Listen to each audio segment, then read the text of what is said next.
Welcome.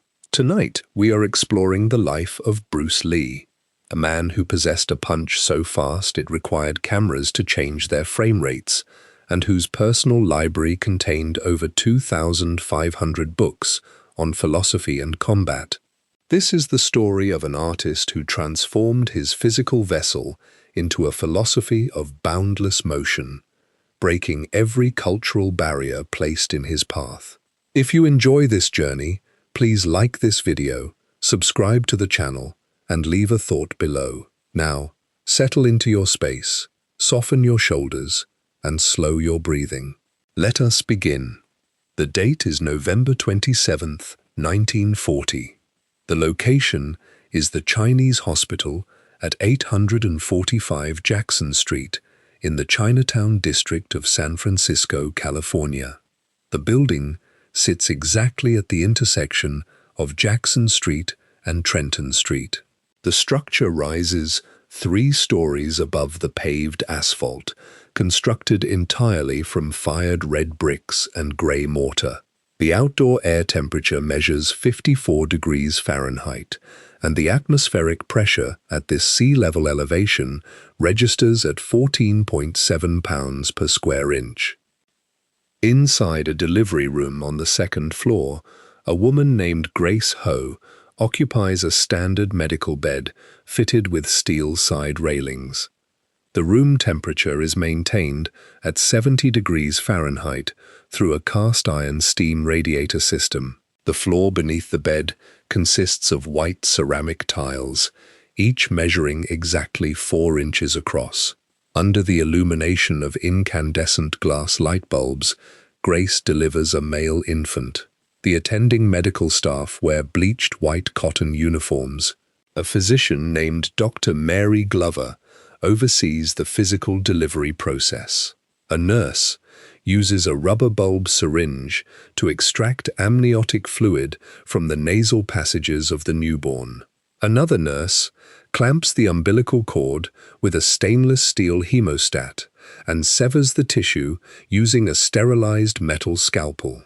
The infant takes his first breath, expanding his lungs with oxygen, and his heart pumps blood at a rate of 140 beats per minute.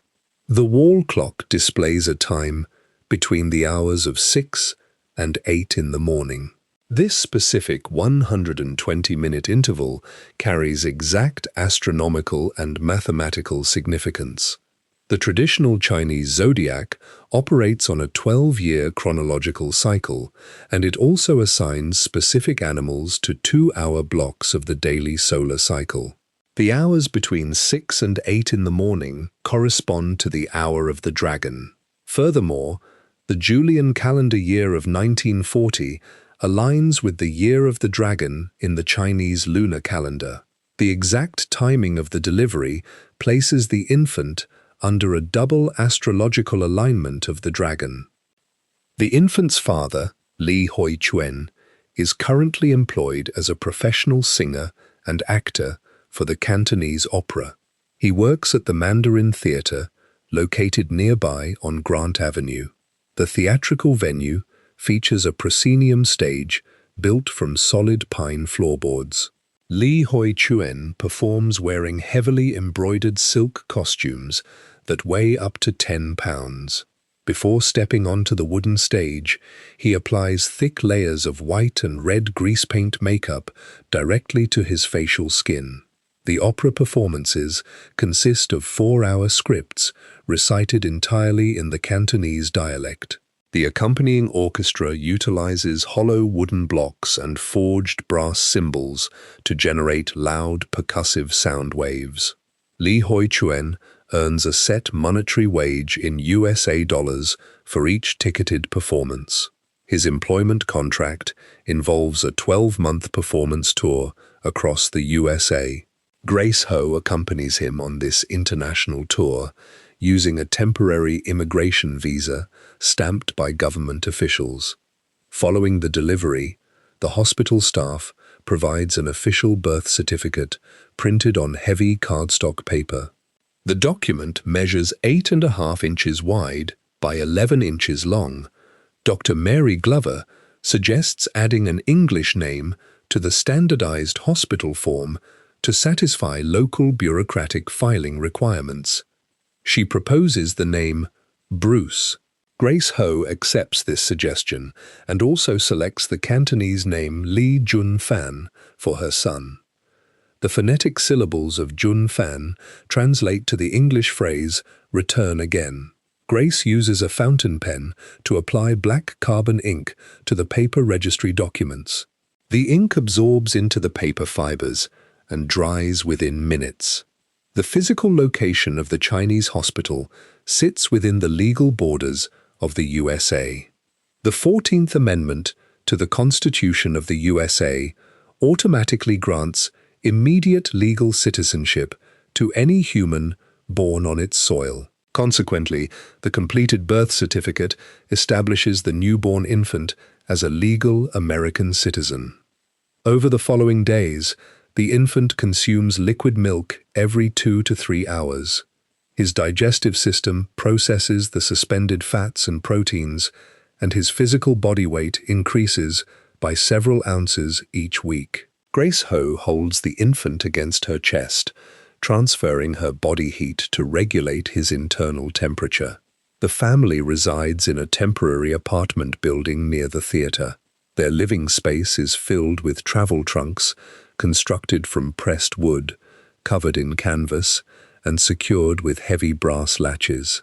The family boils black tea leaves and steams white rice, filling the apartment air with the scent of cooked carbohydrates and oxidized tannins. They use the paper currency earned from the theater performances to purchase woven cotton diapers, molded glass milk bottles, and heavy wool blankets.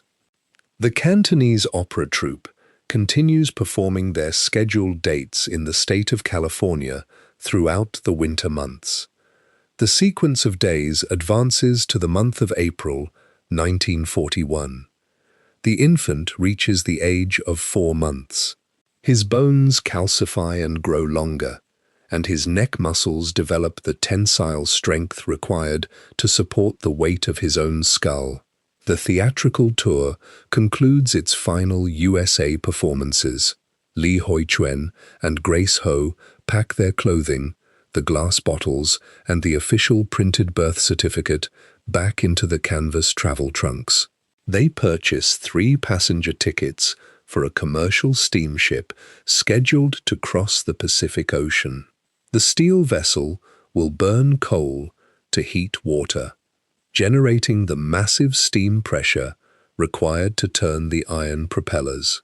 The ship will travel 6,000 miles west toward the port city of Kowloon, Hong Kong. The infant will soon arrive at a family apartment containing 12 extended relatives, setting the physical stage for his early childhood surrounded by the encroaching realities of a global military conflict. The calendar date changes to April 1941. A commercial steamship docks at Victoria Harbour in Kowloon, Hong Kong. The steel hull of the ship displaces thousands of tons of salt water as it rests against the concrete pier. The 4-month-old infant completes a trans-Pacific Ocean voyage covering over 11,000 kilometers. The Lee family walks down the wooden gangway carrying their canvas travel trunks. They transport their belongings to a residential apartment building located at 218 Nathan Road.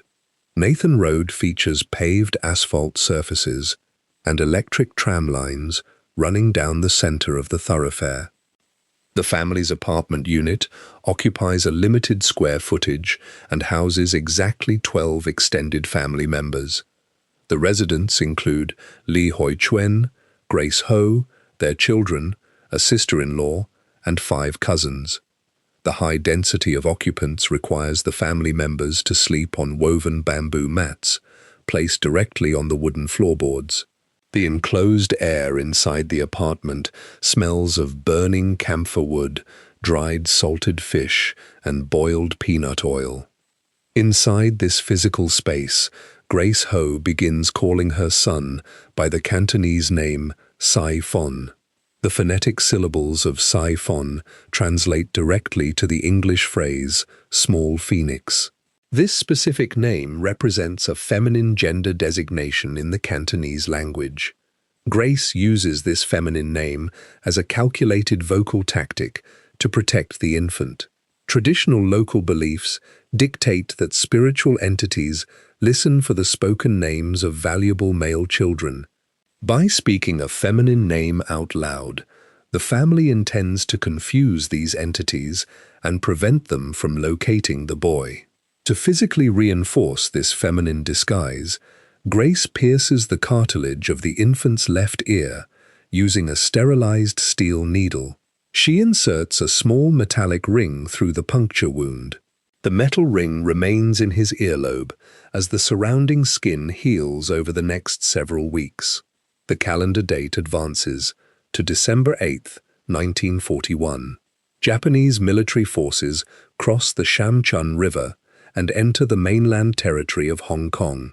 The ensuing military conflict, known as the Battle of Hong Kong, lasts for exactly 18 days. On December 25, 1941, the local governing officials sign an official document of surrender. Soldiers wearing leather boots and carrying bolt-action rifles establish physical control over the Kowloon Peninsula. The strict military occupation commences and lasts for exactly 3 years and 8 months. During these 44 months, the family lives under martial law imposed by the occupying army. The military administration strictly controls the distribution of physical resources. Soldiers enforce evening curfews, requiring all citizens to extinguish their incandescent light bulbs and kerosene lamps after sunset. The apartment remains completely dark during the night hours, and the ambient temperature drops as the lamps cease generating thermal heat. The military administration issues printed paper ration cards to every household. These printed cards strictly limit the exact daily weight of food the family can legally acquire. The local rationing board restricts the daily rice allotment to exactly 6.4 taels per person, equaling exactly 240 grams. The occupying administration also outlaws the local Hong Kong dollar currency. They force the citizens to use printed military yen paper notes for all commercial transactions. The young boy consumes a daily diet consisting primarily of boiled white rice and heavily diluted vegetable broths. His physical growth rate adjusts to the restricted caloric intake. He walks barefoot across the wooden apartment floors, developing hardened calluses on the epidermal layers of his feet. Military aircraft frequently fly over the apartment building, vibrating the glass window panes with the acoustic force of their internal combustion engines. The boy observes the steel aircraft passing over the city skyline, tracking their physical trajectory with his eyes. The occupation concludes in August 1945, following the formal signing of surrender documents by the Japanese military. British naval ships return to Victoria Harbour, and the strict rationing protocols gradually cease. Merchants reopen their storefronts on Nathan Road, and civilian cargo ships deliver wooden crates of food to the local markets. The family purchases fresh pork and leafy green vegetables to increase the caloric density of their meals. Li Hoi-chuen resumes his employment in the Hong Kong entertainment industry. He travels to local movie studios equipped with carbon arc lamps and physical film cameras recording at exactly 24 frames per second. He utilizes his professional contacts to secure paid acting employment for his young son. The young boy will soon stand under the heat of studio lighting, memorize scripted dialogue, and begin a childhood career spanning exactly 20 feature films. The calendar year advances to 1946 in Kowloon, Hong Kong. A 6-year-old boy steps onto a physical movie set for a motion picture titled The Birth of Mankind. Film technicians position carbon arc lamps around the perimeter of the wooden stage. These electrical lamps heat carbon rods to over 3,000 degrees Fahrenheit, generating a bright white light that illuminates the set. A metal motion picture camera holds a spool of 35mm celluloid film. An electric motor pulls the chemical-coated plastic strip through the camera mechanism at a precise speed of 24 frames per second. The 6-year-old stands directly on his designated tape mark placed on the floorboards. The director instructs the camera operator to begin exposing the film. The film producers credit the young actor on the printed theatrical posters using the Cantonese stage name Li Xiu Long. The phonetic syllables of this name translate to the English phrase, Little Dragon. This specific stage name remains attached to his acting career as he signs contracts for additional film productions. Over the next 12 years, between the ages of 6 and 18, the actor completes physical roles in exactly 20 different feature-length films. This production schedule requires a specific daily routine governed by mechanical alarm clocks. The metal gears of the clock trigger a ringing bell at exactly 2 in the morning.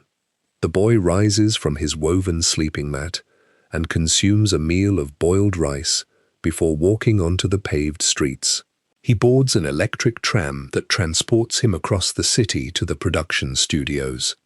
Inside the studios, makeup artists apply layers of tinted grease paint to his facial skin to shield his features from the glare of the carbon arc lamps.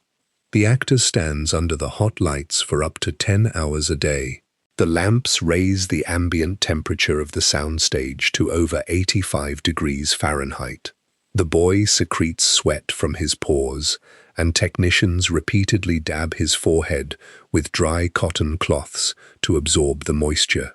He utilizes his physical energy to memorize pages of scripted Cantonese dialogue. He rehearses physical blocking routines, moving his body to specific coordinates on the wooden set at exact chronological intervals. The camera captures these coordinated movements, exposing the reflected light onto the silver halide crystals embedded in the film strip. The studio pays the actor his wages in Hong Kong dollar banknotes. He hands the printed paper currency directly to his parents to support the household consisting of 12 extended family members. The costume department issues him various garments for his roles, including tailored silk jackets and leather-soled shoes. He ties the fabric laces of his shoes and maintains direct eye contact with the glass camera lens while walking across the stage. This studio schedule directly impacts his formal education. He attends a local primary school located several miles from the film sets. He sits at a wooden desk in a classroom containing 30 other students.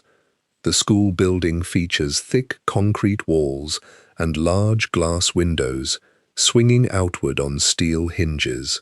During the summer monsoon season, the relative humidity exceeds 90%, and the paper pages of the boys' textbooks absorb the atmospheric moisture. He sits on a solid oak chair measuring 16 inches high. He taps his leather shoes against the floorboards, channeling his kinetic energy into repetitive leg movements. The teacher writes mathematical equations and grammatical lessons on a slate blackboard using sticks of compressed chalk dust. The school administration maintains a paper ledger recording the daily attendance of each enrolled student. The teacher uses a fountain pen to record check marks next to the boy's legal name, documenting a severe pattern of morning tardiness. On paper report cards issued at the end of each academic term, the teachers assign him failing numerical grades in his core subjects. The paper documents show passing scores, specifically in physical education classes involving structured muscular movement. The boy's mother, Grace Ho, tracks his schedule and calculates his energy expenditure.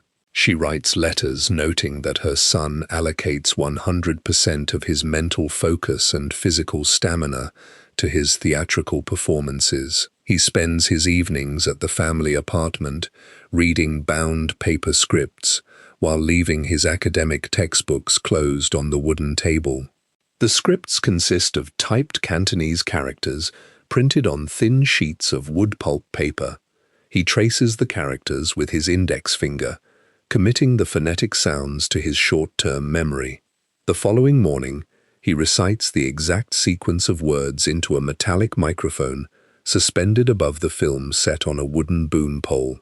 A magnetic audio recorder captures the sound waves of his voice, etching the frequencies onto a reel of iron oxide-coated tape.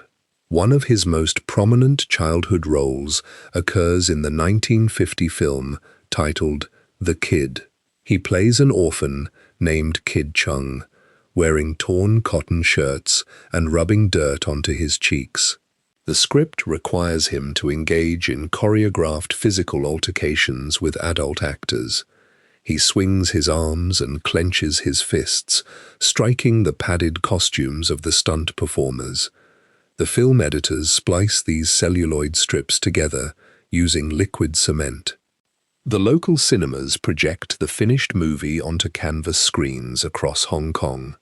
The projectors utilize a high-intensity lamp to push light through the moving film strip and a polished glass lens. The audience members purchase paper tickets and sit in folding wooden chairs to watch the 10-year-old boy perform. They consume roasted peanuts from paper bags, dropping the cracked shells onto the concrete floor of the theater. The physical demands of the film industry train his central nervous system to respond instantly to verbal commands from the directors. He learns to control his facial muscles and modulate the volume of his vocal cords based on the physical distance to the microphone. As the calendar advances to 1952, the boy reaches the age of 12. His physical stature increases, and his bone density thickens. His parents fill out enrollment forms for him to attend LaSalle College, a Catholic English-speaking school in the Kowloon district. He will soon walk the paved courtyard of this new academic institution, surrounded by older students from wealthy families. The physical environment of the schoolyard will introduce him to a new frequency of physical altercations, prompting him to form alliances, strike with bare knuckles on concrete rooftops, and master the precise geometric footwork of a Cuban dance. In September of 1952, a 12-year-old boy walks through the wrought-iron gates of LaSalle College in the Kowloon district of Hong Kong. He arrives after riding a double-decker electric tram along Nathan Road, paying his daily fare with copper coins.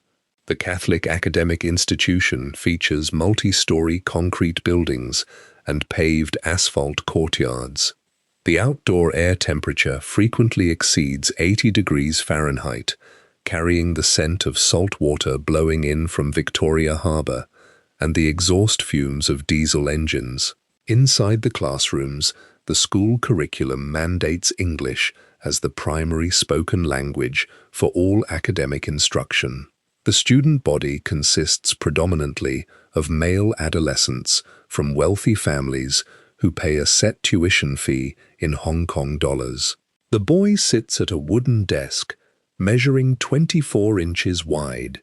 He copies English vocabulary words onto lined paper using a wooden pencil filled with a graphite core.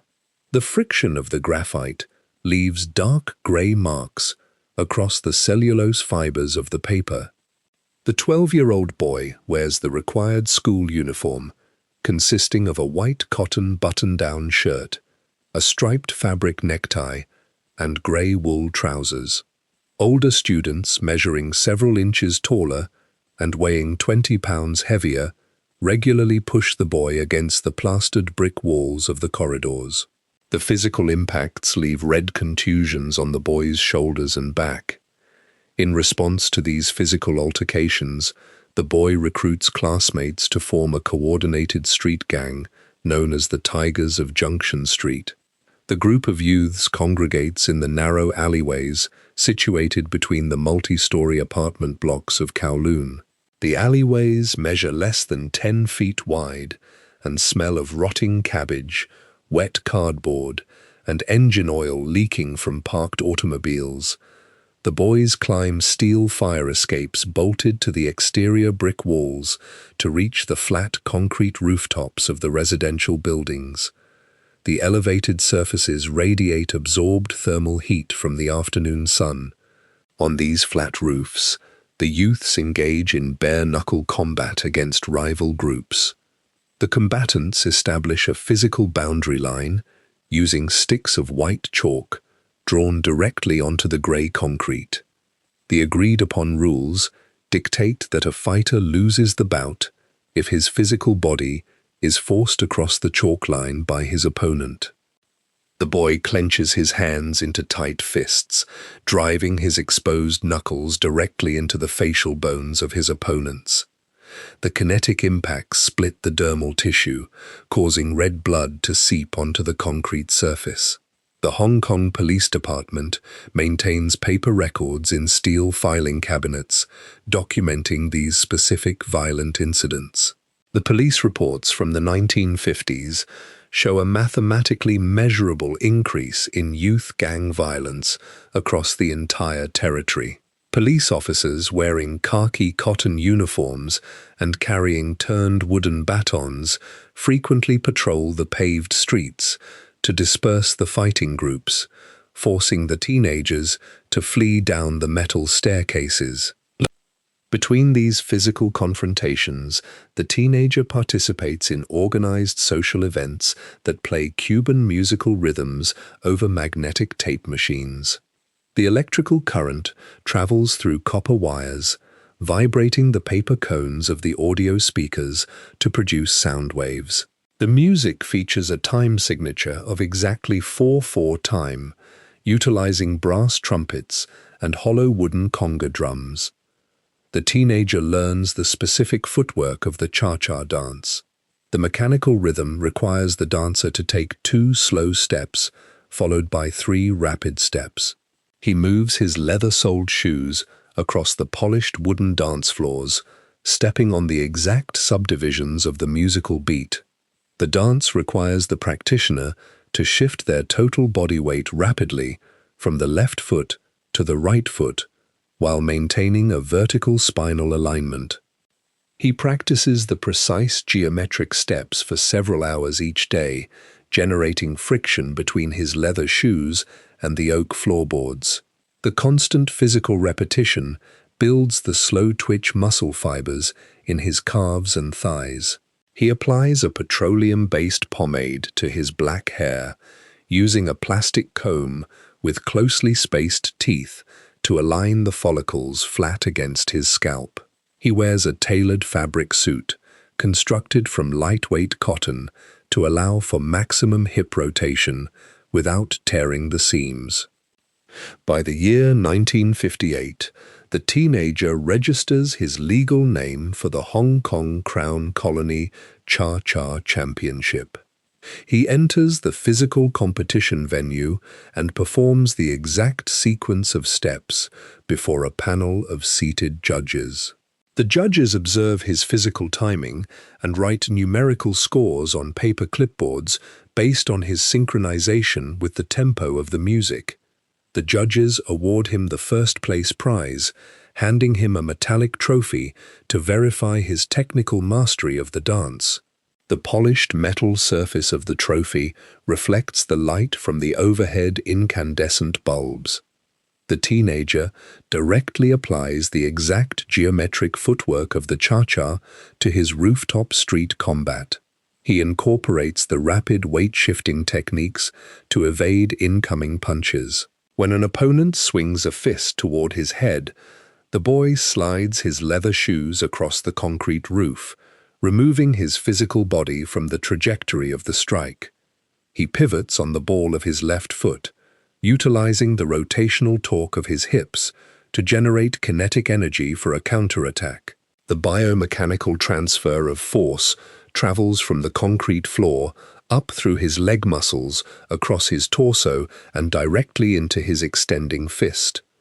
Despite his improved balance, the frequent rooftop altercations leave the teenager with physical injuries, including bruised ribs and scraped elbows from falling onto the abrasive concrete. The older, heavier youths continue to generate superior kinetic force during the brawls due to their greater physical mass.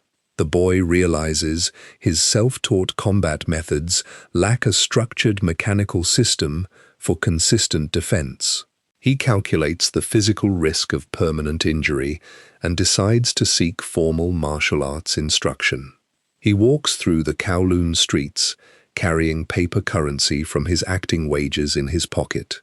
He navigates to a local martial arts academy established by a 59-year-old instructor. The teenager will soon step onto a wooden training floor, strike a solid hardwood dummy, and learn a highly specialized system of center-line combat from a master named Ip Man. The calendar date changes to the year 1957. A 16-year-old teenager walks down the paved sidewalks of the Yau Ma Tei district in Kowloon, Hong Kong. He carries a monthly tuition payment consisting of printed Hong Kong dollar banknotes inside his cotton trouser pocket. He approaches a multi-story commercial building and climbs a concrete staircase to a designated room. He enters a martial arts academy managed by a 64-year-old instructor named Ip Man. The academy occupies a single-room apartment space measuring approximately 500 square feet. The wooden floorboards flex downward under the total physical weight of 24 students practicing their stances.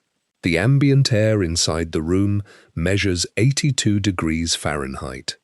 The air particles carry the chemical scent of evaporated human sweat and the pungent odor of a medicinal herbal liniment known as dit da jiao. Ip Man teaches a specific southern Chinese martial art called Wing Chun. The Wing Chun system relies entirely on precise geometric principles and the central vertical axis of the human body. The physical curriculum requires the practitioner to stand with their feet positioned parallel, separated by exactly the width of their own shoulders. The combatants maintain a physical distance of less than 24 inches from their opponents during a physical altercation. The teenager watches the senior students execute a technique called Chi Sao.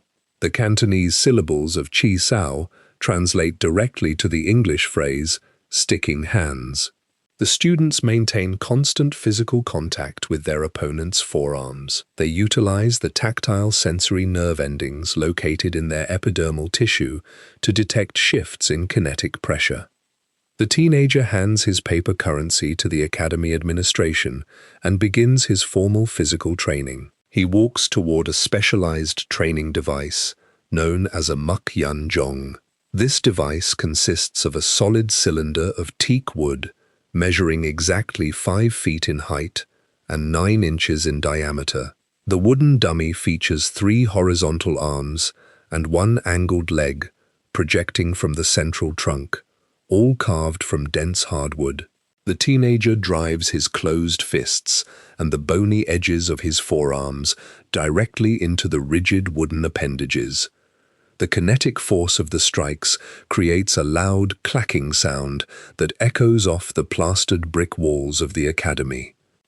The repetitive physical impacts cause microfractures in the calcium structures of his knuckles, wrists, and forearms.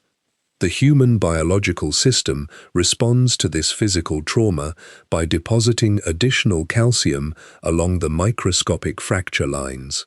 This specific biological process permanently increases the overall bone density of the teenager's limbs. He repeats this exact striking process hundreds of times each afternoon. He subsequently integrates the precise rotational footwork of the Cuban cha-cha dance into the traditional Wing Chun stances. The combination of these two mechanical systems allows him to shift his physical mass across the wooden floorboards faster than the older students in the class. During structured sparring sessions, he successfully deflects incoming strikes and lands closed fist punches directly on the sternums of his training partners. Several senior students observe his physical success and file formal verbal complaints with the academy administration. These students cite the specific biological lineage of the teenager's mother, Grace Ho. Grace Ho possesses partial European genetic ancestry, making the teenager a Eurasian individual. The traditional rules of the local martial arts community strictly limit the instruction of Chinese combat techniques to individuals possessing exclusively Chinese bloodlines. A large group of students forms isolated sparring pairs, leaving the 16-year-old standing alone on the training floor. Ip Man hears these verbal objections and observes the physical segregation within the small training space. The master separates the teenager from the general student population to maintain operational order inside the academy. Ip Man transfers the teenager's daily instructional duties directly to his senior student, a 24-year-old martial artist named Wang Shunleung. Wang Shunleung possesses an extensive physical record of bare-knuckle rooftop fighting across the Kowloon Peninsula. Wang instructs the teenager in private physical sessions, isolating him completely from the prejudiced elements of the main class. The two martial artists meet outside of the official academy hours. They practice their physical techniques in public parks and on flat concrete rooftops under the direct light of the sun. Wang Shunleung focuses on the biomechanical efficiency of the straight vertical punch. He teaches the teenager to launch his fist forward in a straight line from the center of his chest. This specific geometric trajectory maximizes the transfer of kinetic energy while minimizing the travel time to the physical target. The teenager practices this specific muscular movement until his central nervous system executes the punch automatically. Ip Man occasionally joins these private outdoor sessions. The master demonstrates the exact angles of leverage required to unbalance a heavier opponent. He emphasizes a physical methodology of continuous forward pressure. He instructs the teenager to step directly into the physical space occupied by the attacker, using his skeletal structure to disrupt the opponent's balance.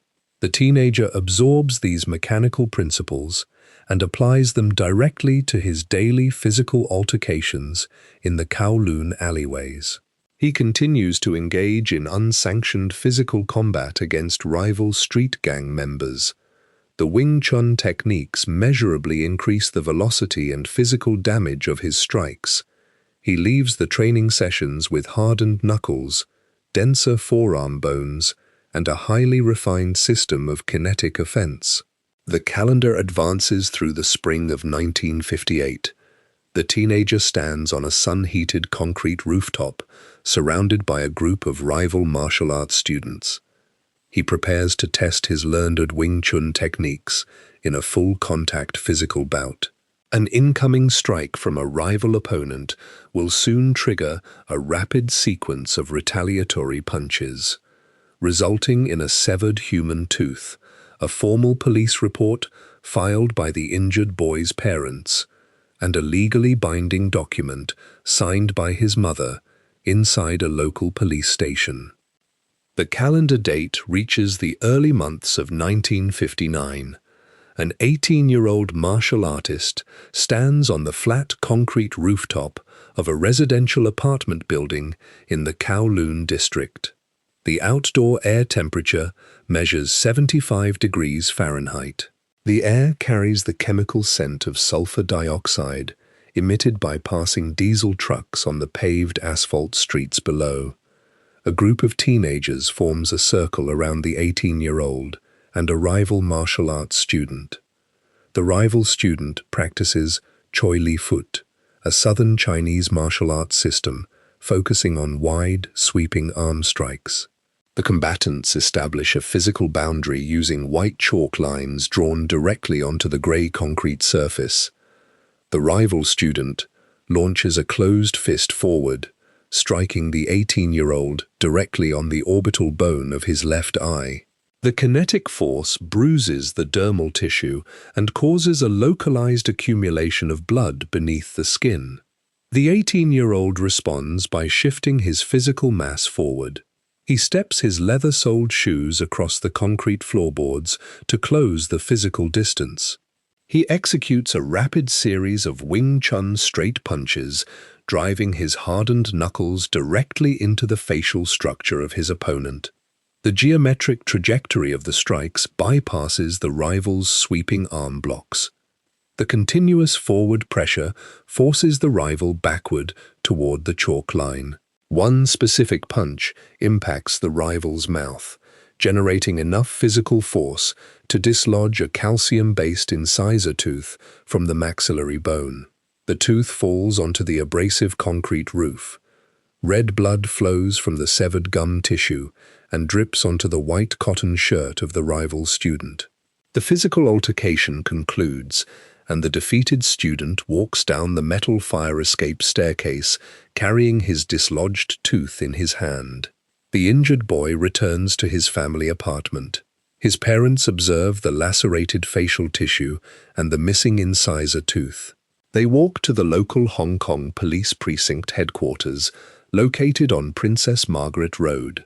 The police station is constructed from reinforced concrete walls and features glass windows secured by wrought iron bars. The parents speak with a desk sergeant wearing a khaki cotton uniform. The parents file a formal assault complaint, providing the desk sergeant with the legal name and physical description of the 18-year-old martial artist. The police sergeant uses a mechanical typewriter to press black ink letters onto a standardized paper incident report. The machine uses metal arms to strike an inked ribbon, transferring the carbon-based ink directly onto the cellulose paper. The ink permanently records the specific details of the physical altercation and the resulting biological injuries. The police department issues a formal written summons, requiring the parents of the 18-year-old to report to the precinct headquarters. Grace Ho receives the printed summons paper. She travels to the concrete police station on Princess Margaret Road. She walks through the wooden front doors and stands before a solid oak desk. A police superintendent presents her with a legally binding paper document. The printed text on the paper requires her to claim full financial and legal responsibility for the physical actions of her son. The superintendent informs her that the local court system issues mandatory prison sentences for repeated violent offenses. The paper records document a mathematically measurable pattern of physical altercations linked directly to her son over the past 3 years. Grace Ho holds a wooden pen filled with blue liquid ink. She presses the metal nib against the paper and signs her legal name at the bottom of the document. She hands the signed paper back to the police superintendent. The superintendent places the document into a steel filing cabinet drawer and locks the metal cylinder. Grace Ho returns to the family apartment at 218 Nathan Road. She convenes with her husband, Li Hoi Chuen. They discuss the documented police warnings and the high statistical probability of a future prison sentence. The parents make a verbal agreement to relocate their son outside the physical borders of the Hong Kong territory. Grace Ho opens a canvas travel trunk and retrieves a folded piece of paper. The document is the official birth certificate issued by the Chinese hospital in San Francisco, California, on November 27, 1940. The ink on the document verifies her son's legal status as a citizen of the USA. The USA government issues passports and entry permits to individuals holding valid birth certificates from USA territories. The parents calculate their available financial assets consisting of Hong Kong dollar banknotes. They walk to a local maritime travel agency office on the paved street. They place the paper currency onto a glass counter to purchase a single passenger ticket for a trans-Pacific ocean liner. The agency clerk stamps a paper ticket with red ink, authorizing passage on a commercial steamship known as the SS President Wilson. The scheduled departure date arrives in April of 1959. The parents instruct the 18-year-old to pack his physical belongings. He folds his cotton shirts, his tailored wool trousers, and his leather-soled shoes into a pressed wood travel trunk. Grace Ho hands her son exactly $100 in USA paper currency. The printed green banknotes represent his total available financial capital for the upcoming journey. The teenager places the paper currency into his trouser pocket.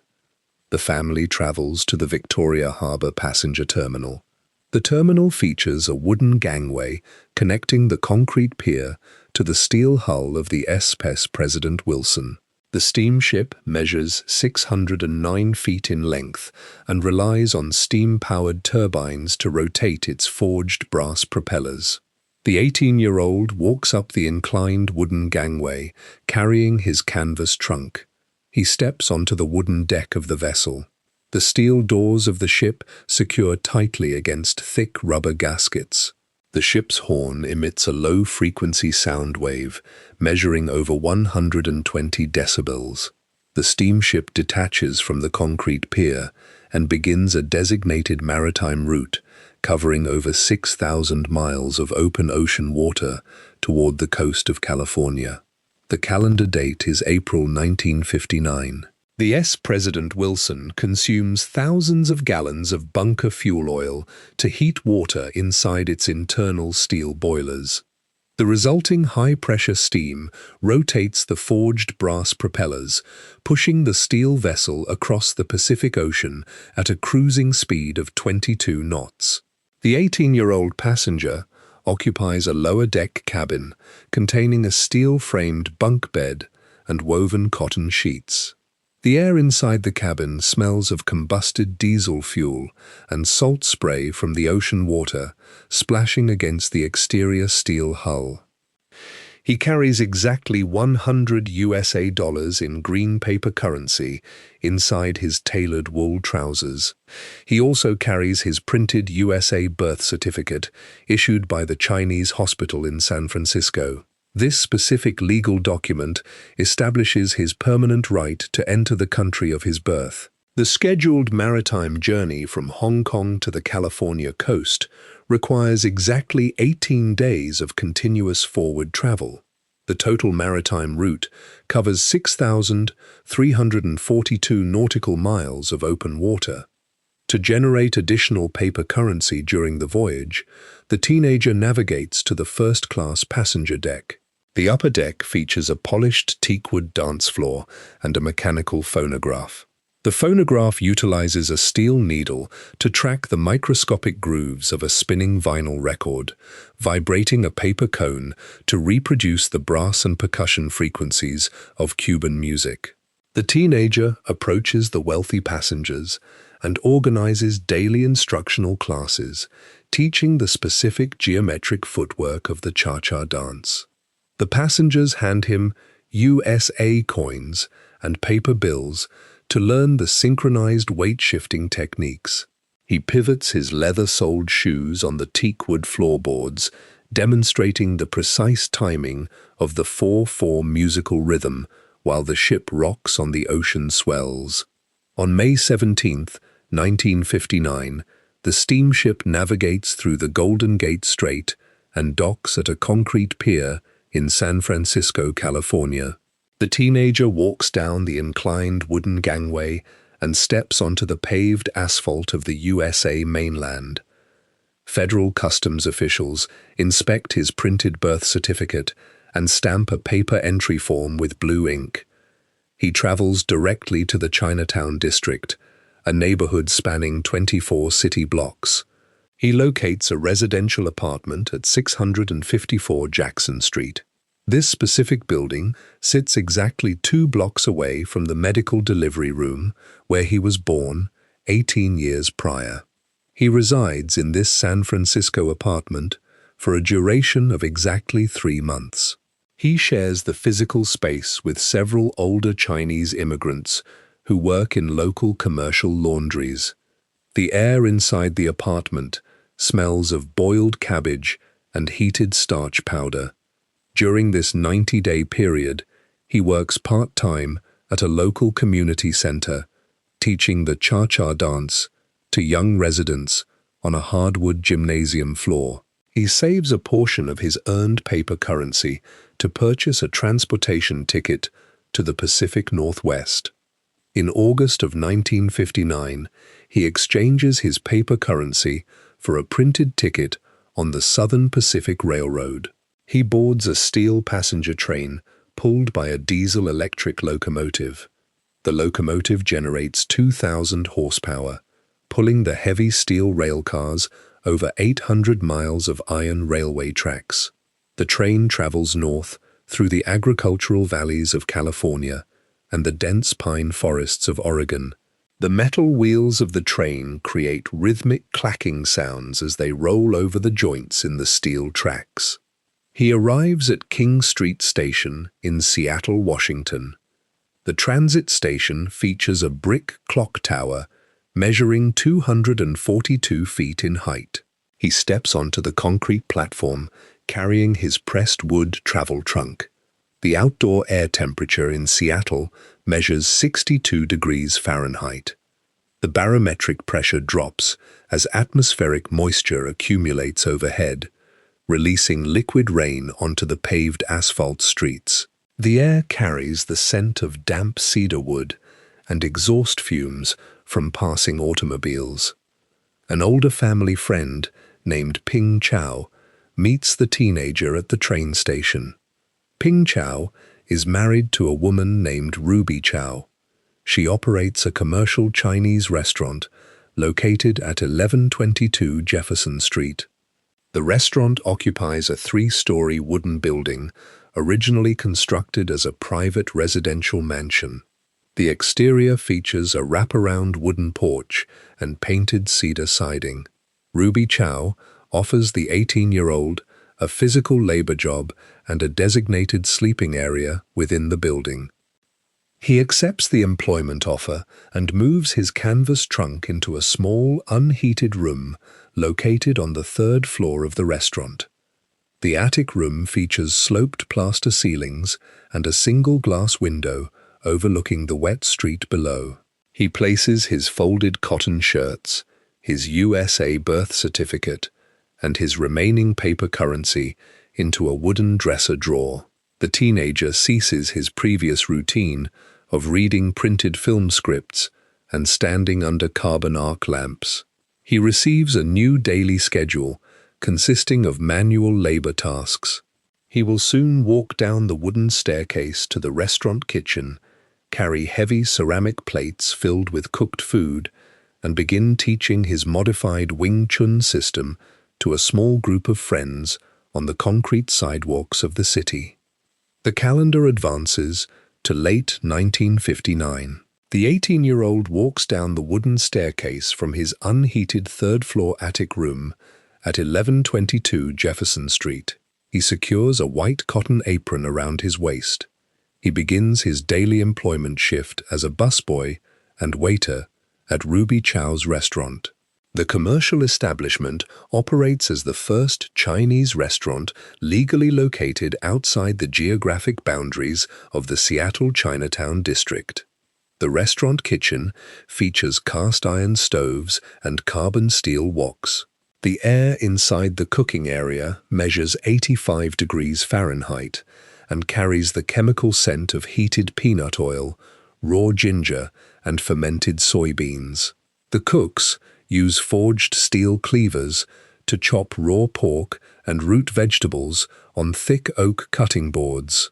The teenager collects the cooked meals and loads them onto circular aluminum serving trays. He places ceramic bowls, cast iron teapots, and glass water pitchers onto the metal surface. A fully loaded serving tray weighs up to 30 pounds. He balances the loaded tray on the flat palm of his right hand. He walks up and down a flight of 14 wooden steps, connecting the lower kitchen to the main dining room. He repeats this physical transit dozens of times during a single evening shift.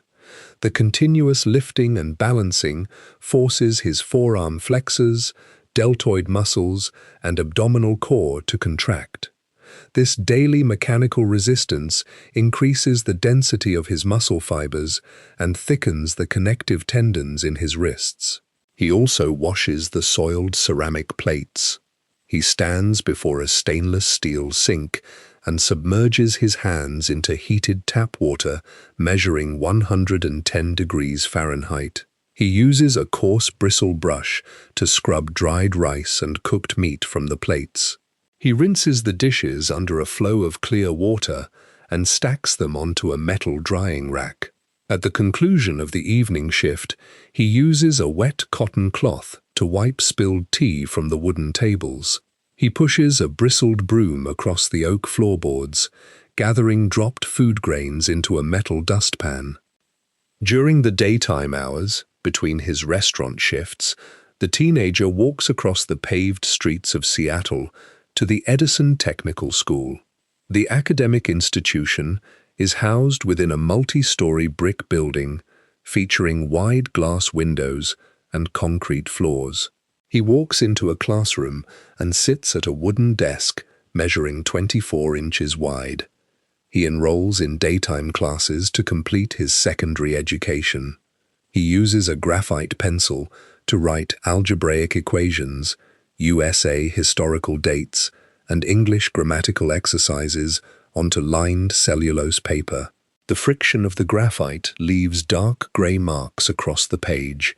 He listens to the vocal instructions of the teachers and completes the exact academic credit requirements mandated by the Washington State Board of Education. The school administrators eventually print his legal name onto a heavy cardstock document using black ink. They hand him the official paper high school diploma, verifying his completion of the standardized academic curriculum. After finishing his daily school classes and his evening restaurant shifts, the teenager walks to the paved parking lots and concrete sidewalks of the city. The outdoor air temperature drops to 45 degrees Fahrenheit during the Seattle winter. The atmospheric moisture condenses and falls as liquid rain, coating the asphalt with a layer of water. He stands under the electric streetlights and demonstrates his modified Wing Chun martial arts techniques to a small group of local friends. One of his primary training partners is a 27-year-old male named Jesse Glover. Jesse Glover holds a brown belt rank in judo.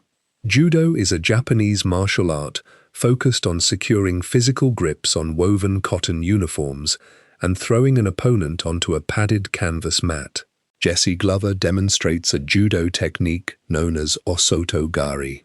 Jesse steps forward, sweeps his right leg behind the teenager's knee, and attempts to disrupt his center of gravity. The teenager responds by dropping his physical mass downward, bending his knees to a 45-degree angle. He anchors his leather shoes to the damp concrete, preventing the physical throw.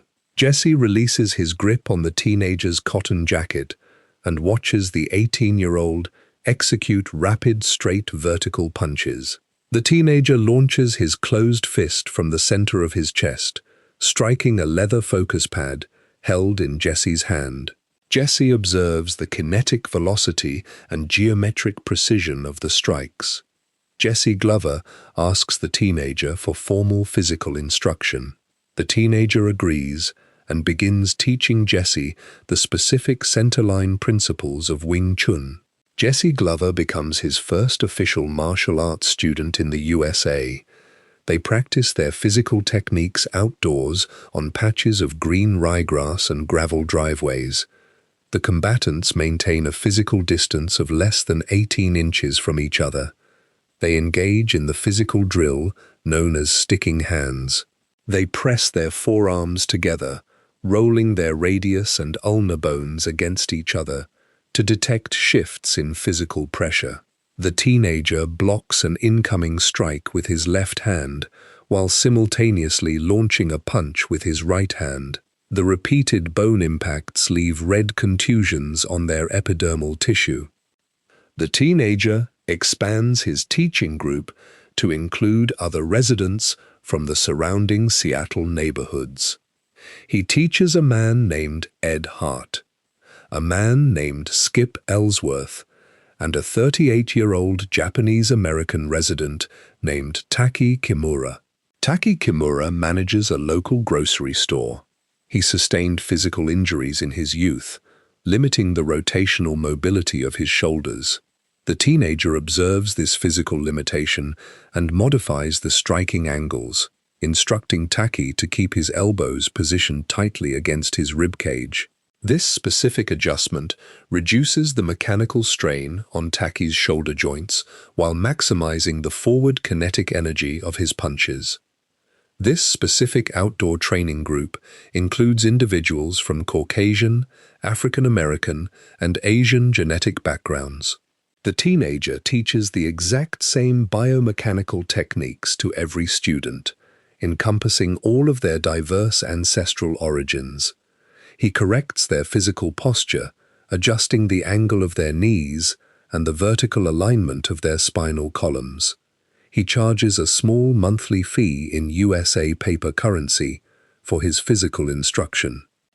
He continues this daily cycle of attending technical school, carrying 30-pound aluminum trays up the wooden stairs at Ruby Chow's restaurant, and teaching martial arts on the damp concrete.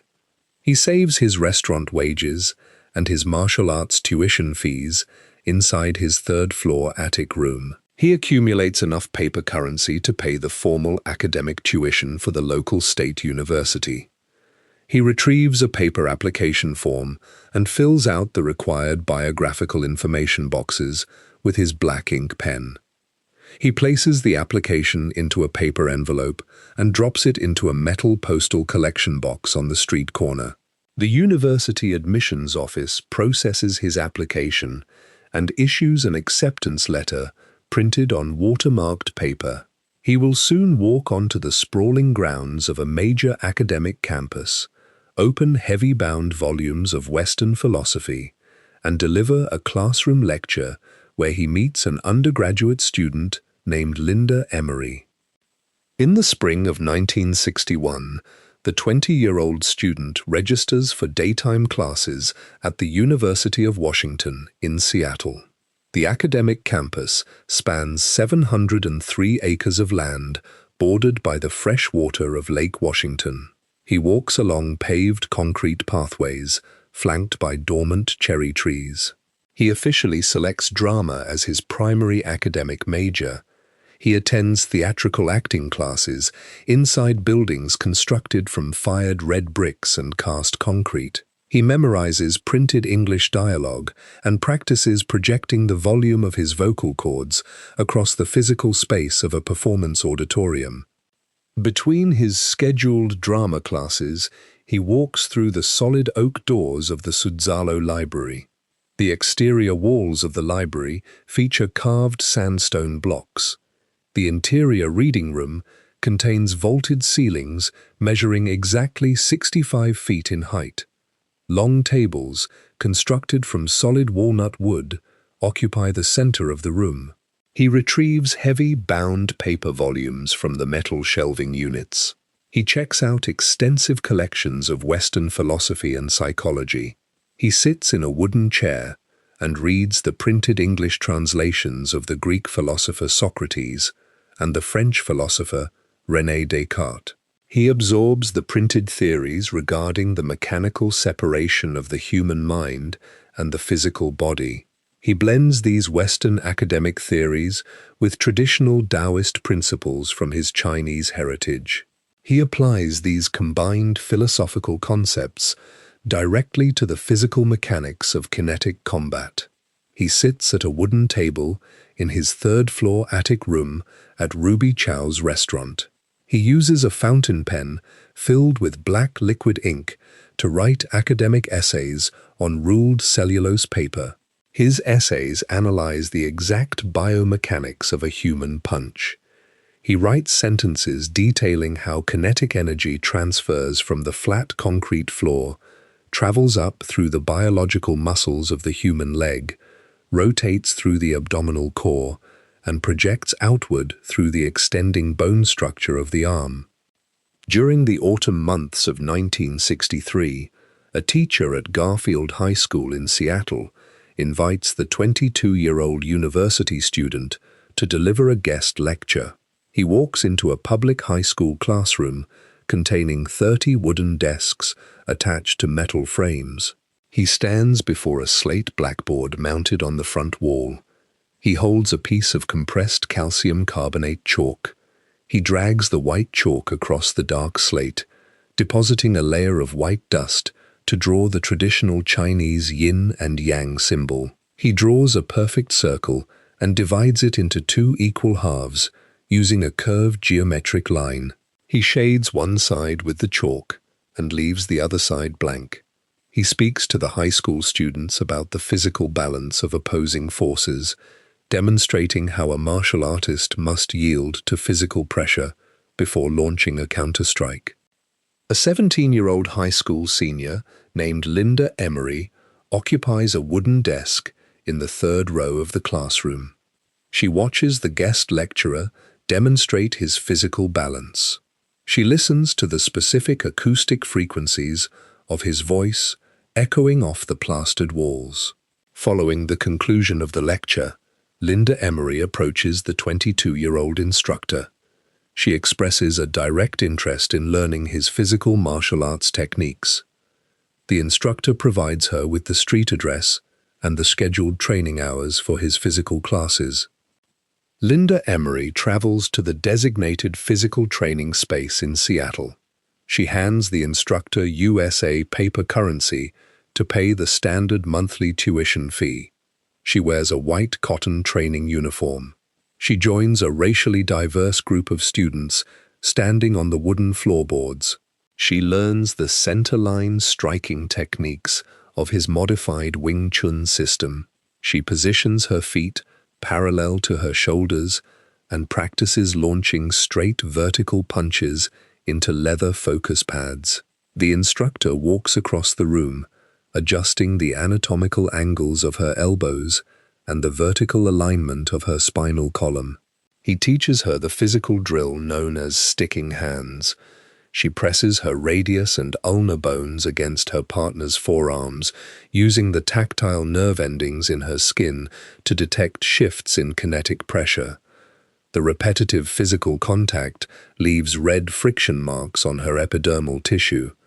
Over the following months, the instructor and the student begin a romantic relationship, spending their evening hours eating meals at local diners and watching projected celluloid films at the local movie theaters. He decides to formalize his physical instruction into a commercial business entity. He names his specific martial arts curriculum Jun Fan Kung Fu. The phonetic Cantonese syllables translate directly to Bruce Lee's Kung Fu. He signs a commercial paper lease for a basement room located at 4750 University Way in the University District of Seattle. He purchases a rectangular wooden board and a metal can of black enamel paint. He dips a bristle brush into the liquid enamel and paints Chinese characters onto the wooden surface. He bolts the painted sign to the exterior brick wall, officially designating the physical space as the Junfan Gong Fu Institute. By the spring of 1964, he completes the academic requirements for his junior year at the University of Washington. He assesses his daily schedule and his accumulated financial capital from the martial arts school. He formally hands a paper withdrawal form to the university registrar office. The administrative clerk stamps the paper with black ink, ending his academic matriculation. He ceases his attendance at all academic classes, leaving his pursuit of a formal bachelor's degree incomplete. He dedicates 100% of his waking hours to the physical practice, mechanical analysis, and commercial instruction of Chinese martial arts. He packs his canvas trunk with his tailored cotton shirts, his leather-soled shoes, and his handwritten philosophy essays. He prepares to relocate his physical residence southward to the state of California. He coordinates with a fellow Chinese-American martial artist named James Yim Lee to open a second branch of the Junfan Kung Fu Institute in the city of Oakland. This specific geographic relocation places him in direct proximity to the traditional martial arts masters operating in the San Francisco Chinatown district. These older instructors maintain a strict policy of teaching physical combat techniques exclusively to individuals possessing Chinese genetic ancestry. The traditional masters will soon write a formal ultimatum on a piece of paper, demanding the immediate closure of his integrated school and establishing a physical combat challenge as the penalty for non-compliance. In August of 1964, the 23-year-old martial artist signs a legal marriage certificate with Linda Emery. A government clerk at the King County Courthouse in Seattle presses a metal stamp coated in black ink onto the paper document. The couple packs their folded cotton clothing and printed paper books into cardboard boxes. They load the boxes into a motorized automobile. The internal combustion engine burns liquid gasoline, propelling the vehicle south along USA highway routes toward the state of California. The rubber tires roll over 800 miles of paved asphalt. They arrive in the city of Oakland. The municipal borders of Oakland sit on the eastern shore of the San Francisco Bay, built directly on flat sedimentary soil. The instructor coordinates with a 44-year-old Chinese-American named James Yim Lee. James Lee works as a professional welder, utilizing compressed acetylene gas and pure oxygen to generate a localized flame measuring 5,000 degrees Fahrenheit. He uses this intense heat to melt steel rods and construct heavy weightlifting equipment. He bolts forged iron plates to steel bars for physical resistance training. The two men sign a commercial paper lease for a building located at 4157 Broadway in Oakland.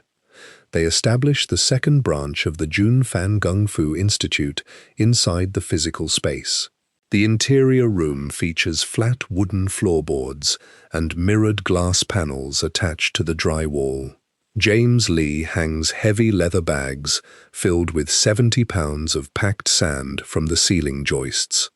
The instructor advertises his physical martial arts classes to the general public of the city. He sets a flat tuition rate of $20 per month.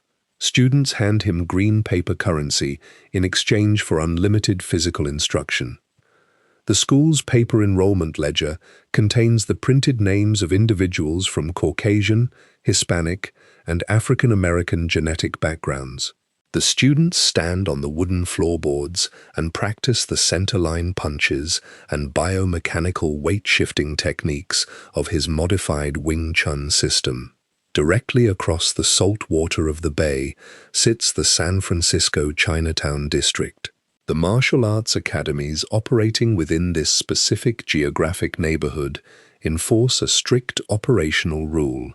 The senior instructors teach their ancestral physical combat techniques exclusively to individuals possessing 100% Chinese genetic ancestry.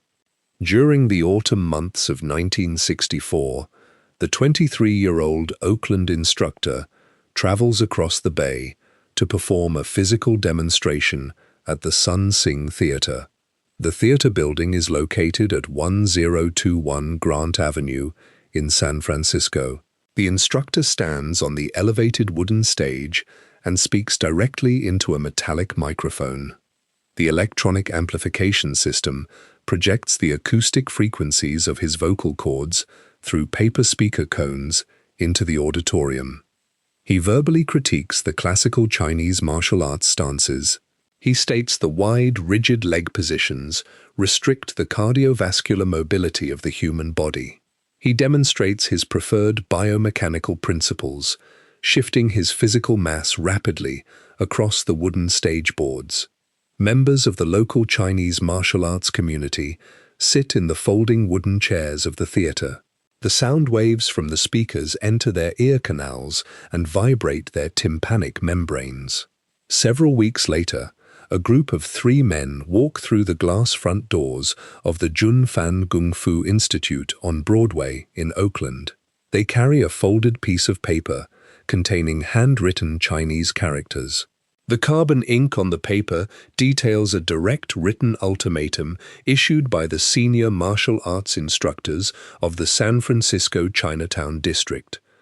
The text demands the immediate termination of all physical classes involving students of diverse genetic ancestries at the Oakland school. The paper document stipulates a specific physical penalty for rejecting the demands. The text requires the Oakland instructor to participate in a physical combat challenge against a selected representative. The written characters name a 23-year-old martial artist named Wong Jackman as the designated challenger.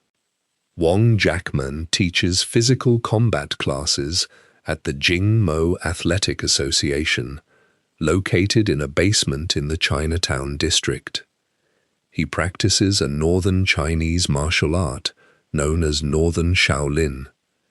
This specific mechanical system utilizes long-range kicks and aerial jumping techniques. The practitioner utilizes the fast-twitch muscle fibers in their legs to launch their physical mass into the air, extending their tibia and fibula bones to strike targets positioned above chest height. The Oakland instructor holds the paper document in his hands and reads the ink characters. He speaks to the 3 men standing in his academy.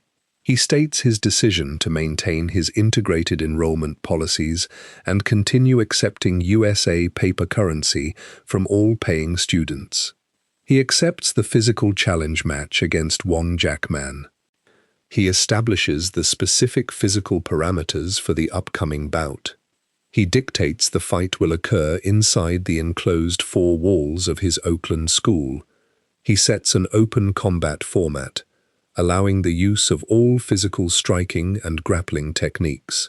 The 3 men walk out of the building and return across the San Francisco Bay to deliver the verbal response to the Chinatown elders. The Oakland instructor locks the glass front doors of his academy. He stands on the wooden floorboards and waits for the appointed date.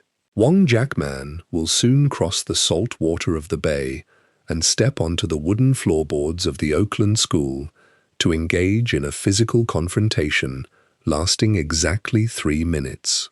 The calendar advances to the late autumn months of 1964. The sky over Oakland, California, releases liquid precipitation onto the paved asphalt of Broadway. Inside the Junfan Kung Fu Institute at 4157 Broadway, the 23-year-old instructor stands on the flat wooden floorboards. He wears a dark cotton training uniform. His wife, Linda Lee, sits on a wooden folding chair near the perimeter of the room. Her physical body is several months into a biological pregnancy, carrying a developing fetus that will soon be named Brandon. The co-founder of the school, James Yim Lee, stands near the entrance. James Lee holds a loaded steel revolver inside his jacket pocket, prepared to discharge lead projectiles if the rival associates interfere with the physical combat match. A 23-year-old martial artist named Wong Jackman walks through the glass front doors of the academy. He steps onto the wooden floorboards, accompanied by a group of 6 Chinese men. The men wear tailored fabric suits and leather shoes. James Lee walks to the front entrance and turns the metal deadbolt lock, sealing the glass doors. The physical space now contains only the instructor, his wife, his business partner, Wong Jackman, and the 6 associates. Wong Jackman steps to the center of the training room. He raises his hands and verbally proposes a set of physical restrictions for the bout. He suggests banning strikes to the eyes and the groin area. The Oakland instructor verbally rejects these limitations. He establishes the specific parameters of the match, mandating an unrestricted format, allowing all physical striking and grappling techniques. The 2 men stand separated by a physical distance of 3 feet. Wong Jackman extends his right arm forward, assuming a traditional Northern Shaolin martial arts stance. He exposes his wrist, offering a formal physical greeting.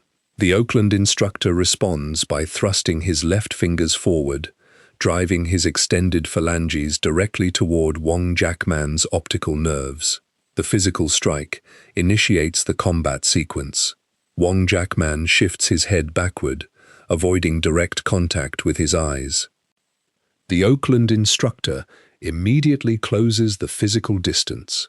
He shifts his physical mass forward and launches a rapid sequence of Wing Chun straight punches. He fires his closed fists from the center line of his chest, directing the kinetic energy toward his opponent's facial bones. Wong Jackman attempts to deploy the long-range kicks of his Northern Shaolin system. The physical distance between the 2 bodies measures less than 18 inches. This close proximity prevents Wong Jackman from fully extending his tibia and fibula bones to generate kinetic force. The straight punches impact Wong Jackman's arms and shoulders. The kinetic pressure forces Wong Jackman to retreat across the wooden floorboards. He pivots on the rubber soles of his shoes, turning his physical torso away from the incoming strikes. He begins to run in a circular path along the perimeter of the room. The Oakland instructor pursues him, pumping his legs to accelerate his physical mass across the training floor. The instructor swings his arms, delivering closed fist strikes to the back of Wong Jackman's head and the cervical vertebrae of his neck. The kinetic impacts create red contusions on the dermal tissue. Wong Jackman stumbles near the wall of the academy. The Oakland instructor lunges forward, wrapping his arms around his opponent's torso. The instructor drops his center of gravity and drives his physical weight downward. The 2 men fall onto the flat wooden floorboards. The collision transfers kinetic energy through their skeletal structures. The Oakland instructor positions his knees on the wooden boards on either side of Wong Jackman's ribcage. He pins the rival martial artist to the floor, restricting the movement of his arms and legs. The instructor raises his right arm and forms a tight fist. He holds his fist suspended directly above Wong Jackman's facial structure. He speaks loudly in the Cantonese dialect, asking the specific verbal question, "Do you yield?" Wong Jackman continues to struggle against the physical pin. The Oakland instructor drops his right fist, driving his knuckles directly into the floorboards next to Wong Jackman's ear. He raises his fist again and repeats the Cantonese question, demanding a verbal submission. The sound waves of his voice bounce off the mirrored glass panels on the walls.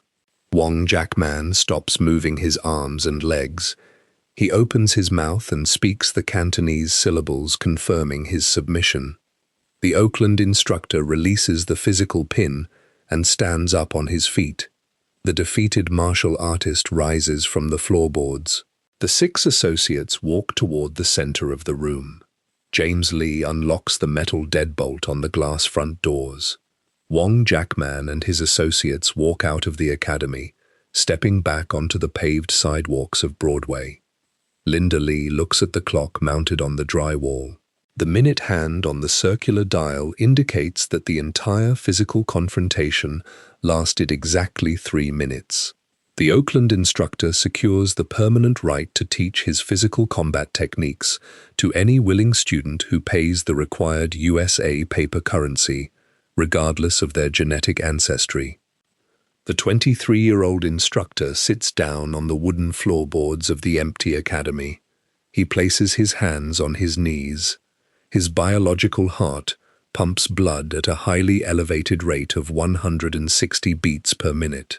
His lungs expand and contract rapidly, attempting to pull atmospheric oxygen into his bloodstream. His sweat glands secrete liquid water and sodium onto the surface of his skin. The lactic acid accumulates in his leg muscles from the physical exertion of the 3-minute pursuit. He evaluates the biomechanics of the recent fight. He identifies a severe flaw in his traditional Wing Chun training. The classical flat-footed stances limited his forward mobility and heavily taxed his cardiovascular system during the running sequence. He concludes that strict adherence to traditional martial arts forms restricts absolute physical efficiency. He will soon discard the classical techniques, integrate the bouncing footwork of Western boxing, and formulate a new mechanical combat system based entirely on the fluid and adaptable physical properties of liquid water. The calendar advances to the early months of 1965. The 24-year-old instructor sits at a wooden table inside his Oakland apartment. He holds a graphite pencil and a stack of lined cellulose paper. He writes a detailed list documenting the exact mechanical inefficiencies of his recent 3-minute physical bout. He notes the excessive lactic acid buildup in his thigh muscles and the high oxygen demand of his cardiovascular system. He identifies his traditional flat-footed martial arts stance as the primary mechanical cause of this biological exhaustion. He decides to construct a completely new mechanical system for physical combat. He travels to a local bookstore and purchases printed manuals on Western boxing. He reads a book titled Championship Fighting, written by a professional heavyweight boxer named Jack Dempsey. The printed pages detail a physical technique called the falling step. The instructor stands up from his wooden chair and practices this specific physical movement on the floorboards. He elevates his left heel off the ground, contracting the gastrocnemius muscle in his calf. This continuous muscular contraction stores potential kinetic energy. He pushes his leather shoe off the wooden floor, shifting his total body mass forward in a rapid, explosive motion. He also purchases printed manuals detailing the mechanics of European fencing. He reads a book titled On Fencing, written by an Italian fencing champion named Aldo Nardi. He studies the geometric principles of the fencing lunge. A fencer thrusts the metal foil forward while simultaneously driving the front knee directly toward the target. This specific biomechanical action covers a physical distance of over 6 feet in a fraction of a second. The instructor directly integrates this exact forward lunge into his physical striking system. He completely alters his physical standing posture. He discards the traditional parallel foot placement used in Wing Chun. He positions his dominant right leg and his dominant right arm at the front of his physical stance. This right lead placement positions his strongest muscles exactly 18 inches closer to his opponent. The reduced physical distance minimizes the travel time of his closed fist. He trains his central nervous system to launch his right fist forward simultaneously as his feet push his physical mass across the floor. He walks to the kitchen sink and turns the forged steel faucet handle. Liquid tap water flows into a cylindrical glass cup. The water molecules consist of 2 hydrogen atoms and 1 oxygen atom. The liquid physically conforms to the exact internal geometry of the glass container. The water fills the empty space without relying on structural rigidity. The instructor observes this physical property. He writes these exact observations onto his lined paper. He builds his new combat system on this specific principle of physical adaptability. He practices altering his physical shape to exactly match the geometric angles of an incoming physical attack. In July of 1967, he formally assigns a title to this biomechanical system. He uses black ink to write the Cantonese characters for Jeet Kune Do. He translates these specific phonetic syllables into the English phrase, the way of the intercepting fist. He structures the physical techniques entirely around intercepting an opponent's physical movement before the incoming strike reaches full extension. He purchases new physical training equipment to condition his biological tissues. He hangs a cylindrical leather bag from the ceiling joists of his training room. He fills the leather casing with exactly 100 pounds of compressed sand and sawdust. He wraps his knuckles in woven cotton bandages to protect the calcium structures of his hands. He strikes the heavy bag repeatedly, generating acoustic impact sounds measuring over 90 decibels. He expands his physical training to include heavy resistance lifting. He purchases a steel barbell and a set of cast iron plates. He slides exactly 65 pounds of iron onto the steel bar. He grips the knurled metal and lifts the weight against the force of Earth's gravity. The mechanical resistance creates microscopic tears in his bicep, tricep, and latissimus dorsi muscles. His body repairs these tissues using dietary protein, increasing the overall density of his muscle fibers. His total body mass stabilizes at exactly 135 pounds. He reduces his subcutaneous body fat to a mathematically measured percentage of less than 6%. The dermal tissue on his abdomen tightens directly against his rectus abdominis muscles. This low-fat percentage exposes the individual anatomical bands of muscle fiber across his torso. The increased muscle density and reduced physical weight maximize his kinetic velocity. He accelerates his fists so rapidly that standard recording equipment struggles to capture the continuous motion. 400 miles south of Oakland, a 16mm film reel arrives at a production office on the 20th Century Fox studio lot in Los Angeles, California. A television producer named William Dozier threads the celluloid film through a mechanical projector. The projector shines a bright halogen beam through the moving frames, projecting images onto a white canvas screen. The film footage originates from the August 1964 International Karate Championships held in Long Beach, California. The footage shows the 24-year-old instructor executing rapid physical strikes and performing push-ups on the wooden stage using only 2 human fingers. William Dozier watches the biomechanical speed of the physical demonstrations. He instructs his casting director to place a long-distance telephone call using the rotary dial on his plastic desk phone. The electrical signals travel through copper telephone wires connecting Los Angeles to Oakland. The telephone rings inside the instructor's apartment. He lifts the plastic receiver and listens to the amplified voice of the television executive. In February of 1965, the martial artist folds his tailored cotton suits and packs them into his canvas travel trunk. He boards a commercial passenger airplane and flies southward along the California coastline. He lands at the Los Angeles International Airport. He will soon step onto a wooden soundstage at the 20th Century Fox Studios, demonstrate a physical punch traveling exactly 1 inch into a man's chest, and sign a legal paper contract to wear the green mask of a television hero. On February 4, 1965, the 24-year-old martial artist walks through the security gates of the 20th Century Fox studio lot in Los Angeles, California. The physical compound occupies over 280 acres of land. The outdoor air temperature measures 68 degrees Fahrenheit. The atmosphere carries the scent of sea salt, blowing eastward from the Pacific Ocean, and the chemical exhaust fumes of passing automobiles. He enters soundstage number 4. The interior space measures 100 feet long by 80 feet wide. The ceiling rises 40 feet above the concrete floor.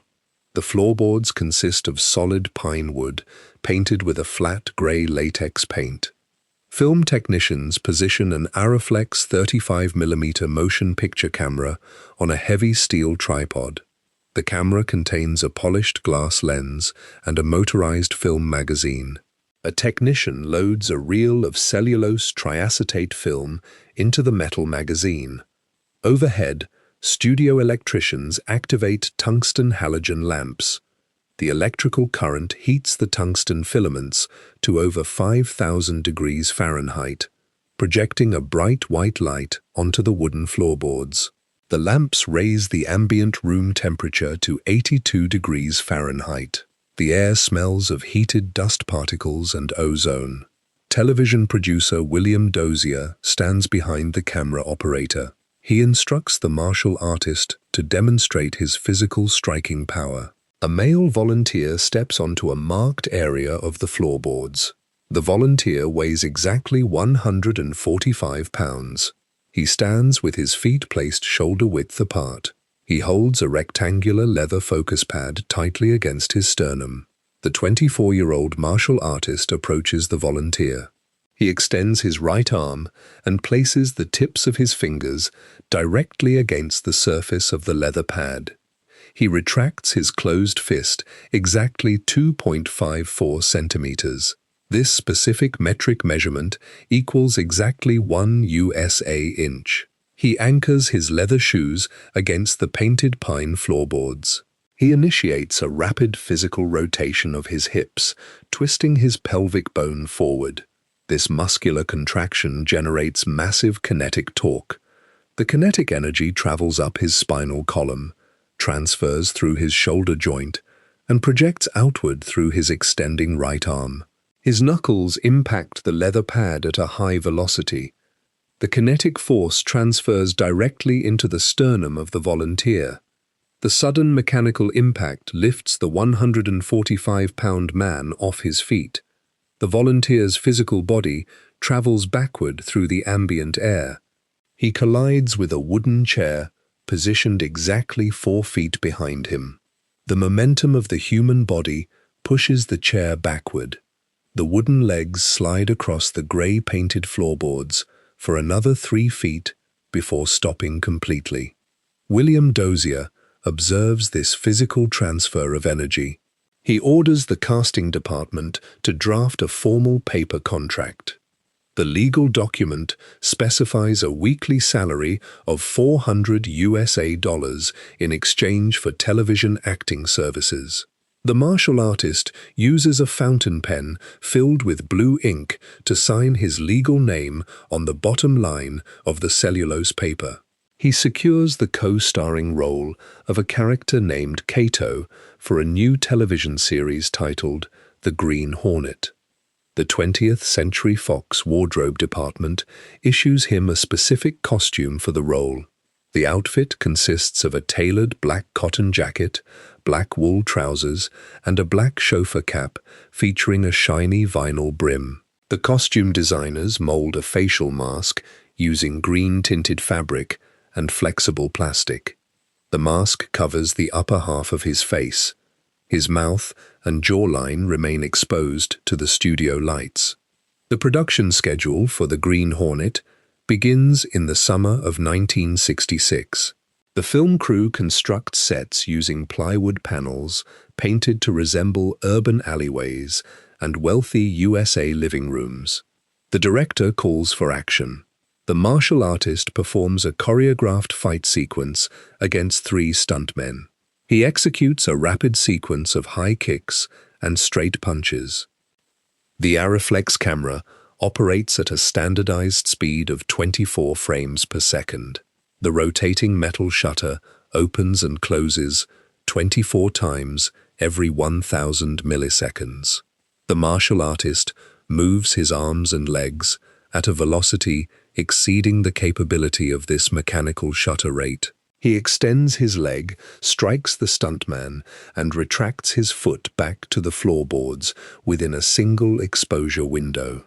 The technicians process the cellulose film in a chemical bath containing hydroquinone and sodium sulfite. They project the finished footage in a dark screening room. The projected image displays a completely blurred human form. The individual anatomical segments of the martial artist's limbs merge into a continuous smear of green and black colors on the canvas projection screen. The television director verbally instructs the martial artist to reduce the velocity of his kinetic movements. The martial artist processes this auditory command. He consciously recruits his antagonistic muscle groups to apply internal physical resistance against his own strikes. He intentionally slows the extension of his joints to match the exact mathematical limitations of the 35mm camera. The film crew records a second take. The slower physical movements successfully register as clear human limbs on the chemical film strips. The American Broadcasting Company transmits the radio frequency signals of the Green Hornet to USA television antennas beginning on September 9, 1966. The studio produces exactly 26 episodes. Following this single season, the television network terminates the production contract. The studio crew dismantles the plywood sets and stores the camera equipment. The 29-year-old martial artist remains in Los Angeles. He dedicates his newly available daytime hours to intense physical conditioning. He travels to a local gymnasium featuring heavy iron weights. He approaches a solid steel barbell resting on a wooden rack. He slides cast iron plates onto the steel sleeves until the total mass reaches exactly 135 pounds. He steps under the metal bar and rests the cold steel directly across his upper trapezius muscles. He bends forward at his waist, preparing to lift the heavy iron against the pull of Earth's gravity. A sudden shift in the iron plates will soon apply devastating mechanical pressure to his lower spine, crushing his fourth sacral nerve and confining his physical body to a mattress for a period of 6 months. On August 13, 1970, the 29-year-old martial artist stands inside a physical training room in Los Angeles, California. The room features a concrete floor covered with black rubber mats measuring 3/4 of an inch thick. The ambient air temperature measures 72 degrees Fahrenheit. The enclosed air carries the chemical scent of oxidized iron and evaporated human sweat. He approaches a solid steel barbell measuring exactly 7 feet in length, resting on a metal rack. He slides circular cast iron plates onto the steel sleeves at both ends of the bar. The combined mass of the steel bar and the iron plates equals exactly 135 pounds. He steps his leather training shoes onto the rubber mat. He lifts the steel barbell and rests the cold metal directly across his upper trapezius muscles. He positions his feet parallel on the floorboards, exactly shoulder-width apart. He performs a physical resistance exercise known as a good morning. He keeps his knee joints locked straight. He hinges at his hips, bending his physical torso forward until his spine rests parallel to the floor at a 90-degree angle.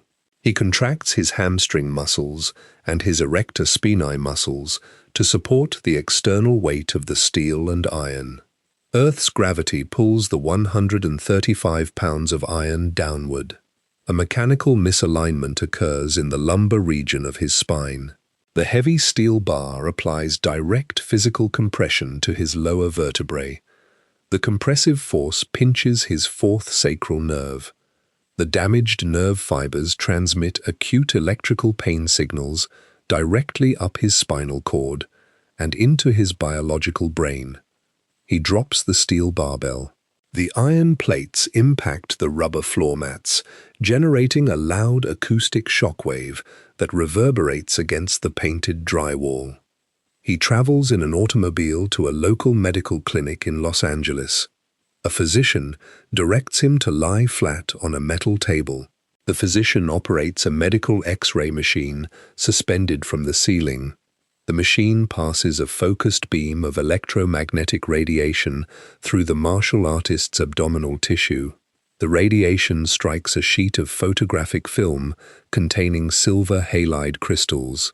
The exposure reveals the exact calcium alignment of his skeletal structure. The physician clips the developed film onto a light board illuminated by a fluorescent glass bulb. The doctor observes the structural compression and diagnoses severe mechanical damage to the sacral nerve root.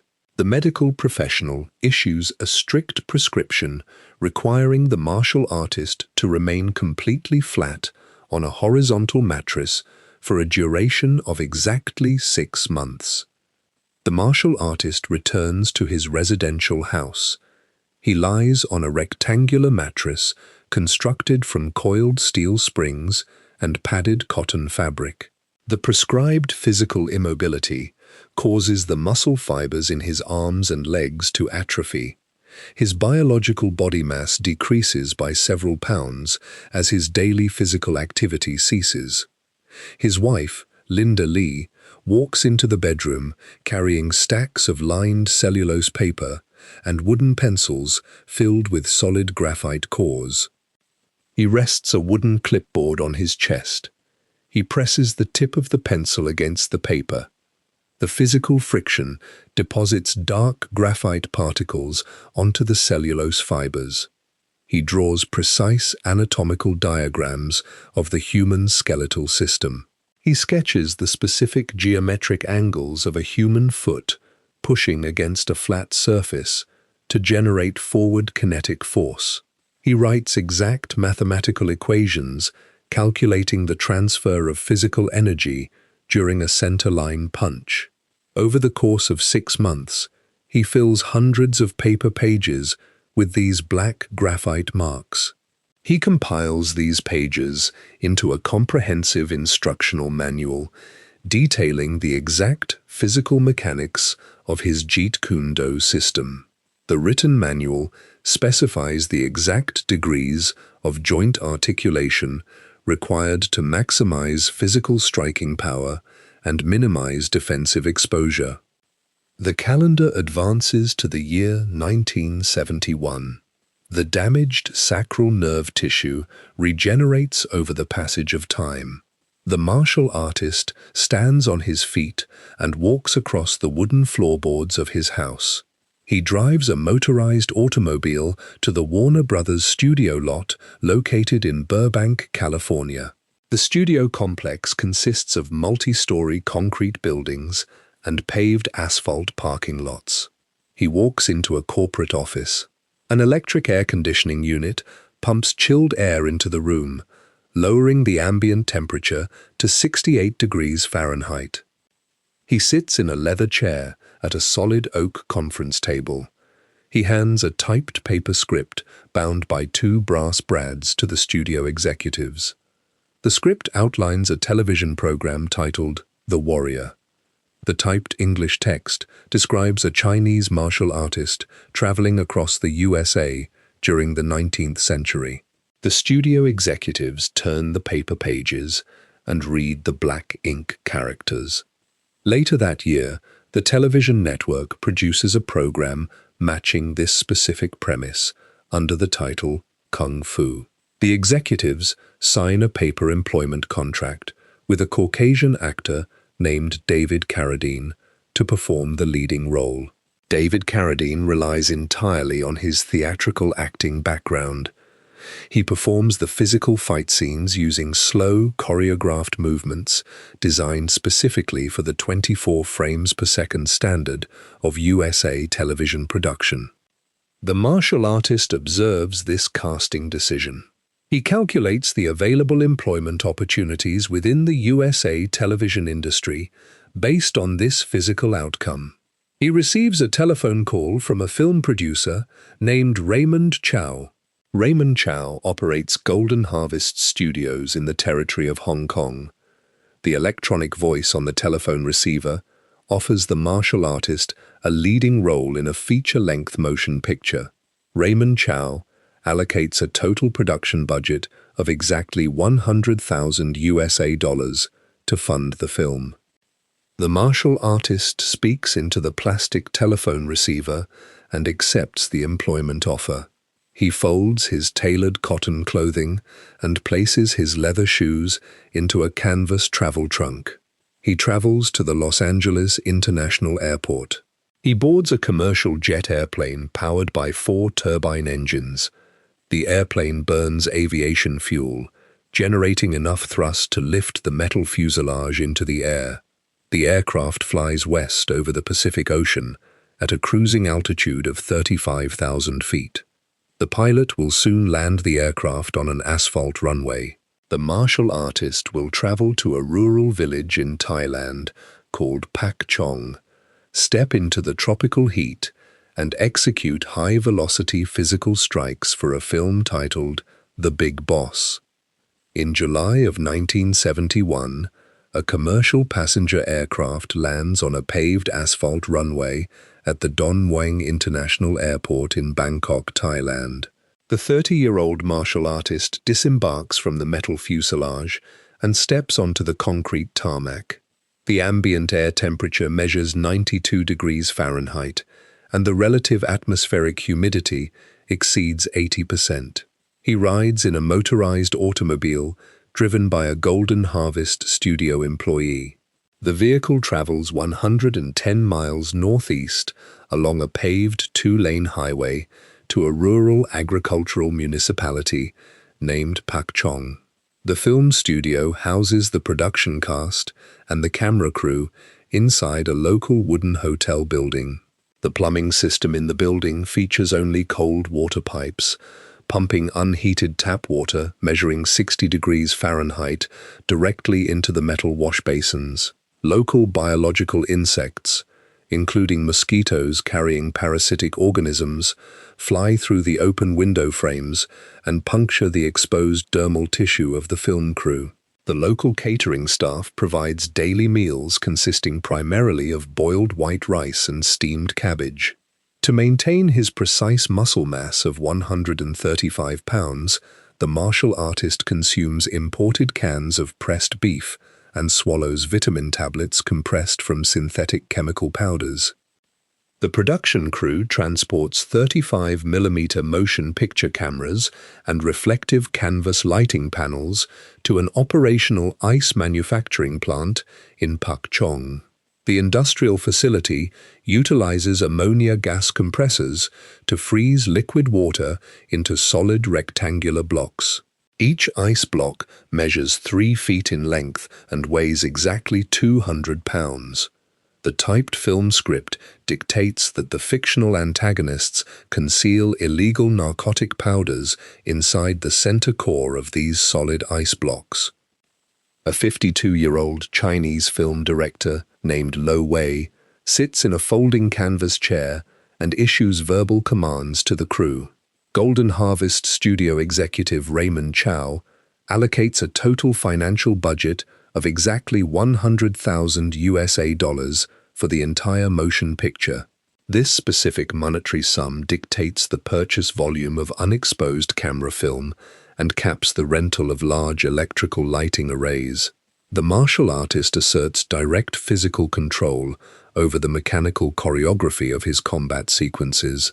He instructs the employed stunt performers on their exact physical positioning on the dirt ground. He implements the direct, biomechanical strikes of his Jeet Kune Do system. During a filmed fight sequence, he executes a rapid series of kicks targeting the lower joints of the surrounding stuntmen.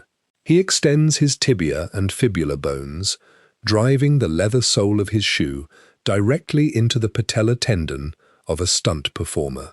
The stuntman wears layers of polyurethane foam padding secured beneath his cotton trousers to absorb the kinetic energy of the strike.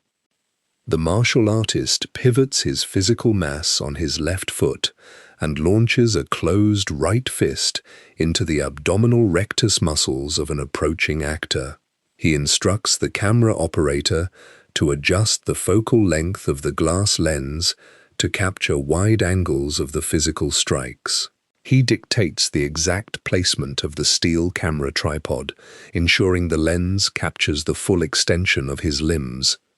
The prop department issues wooden knives coated in metallic silver paint to simulate forged steel blades. The special effects technicians mix a viscous liquid using corn syrup and red food coloring to mimic the optical properties of human blood. The technicians apply this red liquid onto the painted wooden blades and pour it directly onto the cotton fabric of the costumes. For the final combat sequence, the martial artist fights the primary antagonist, played by an actor named Han Ying-chi.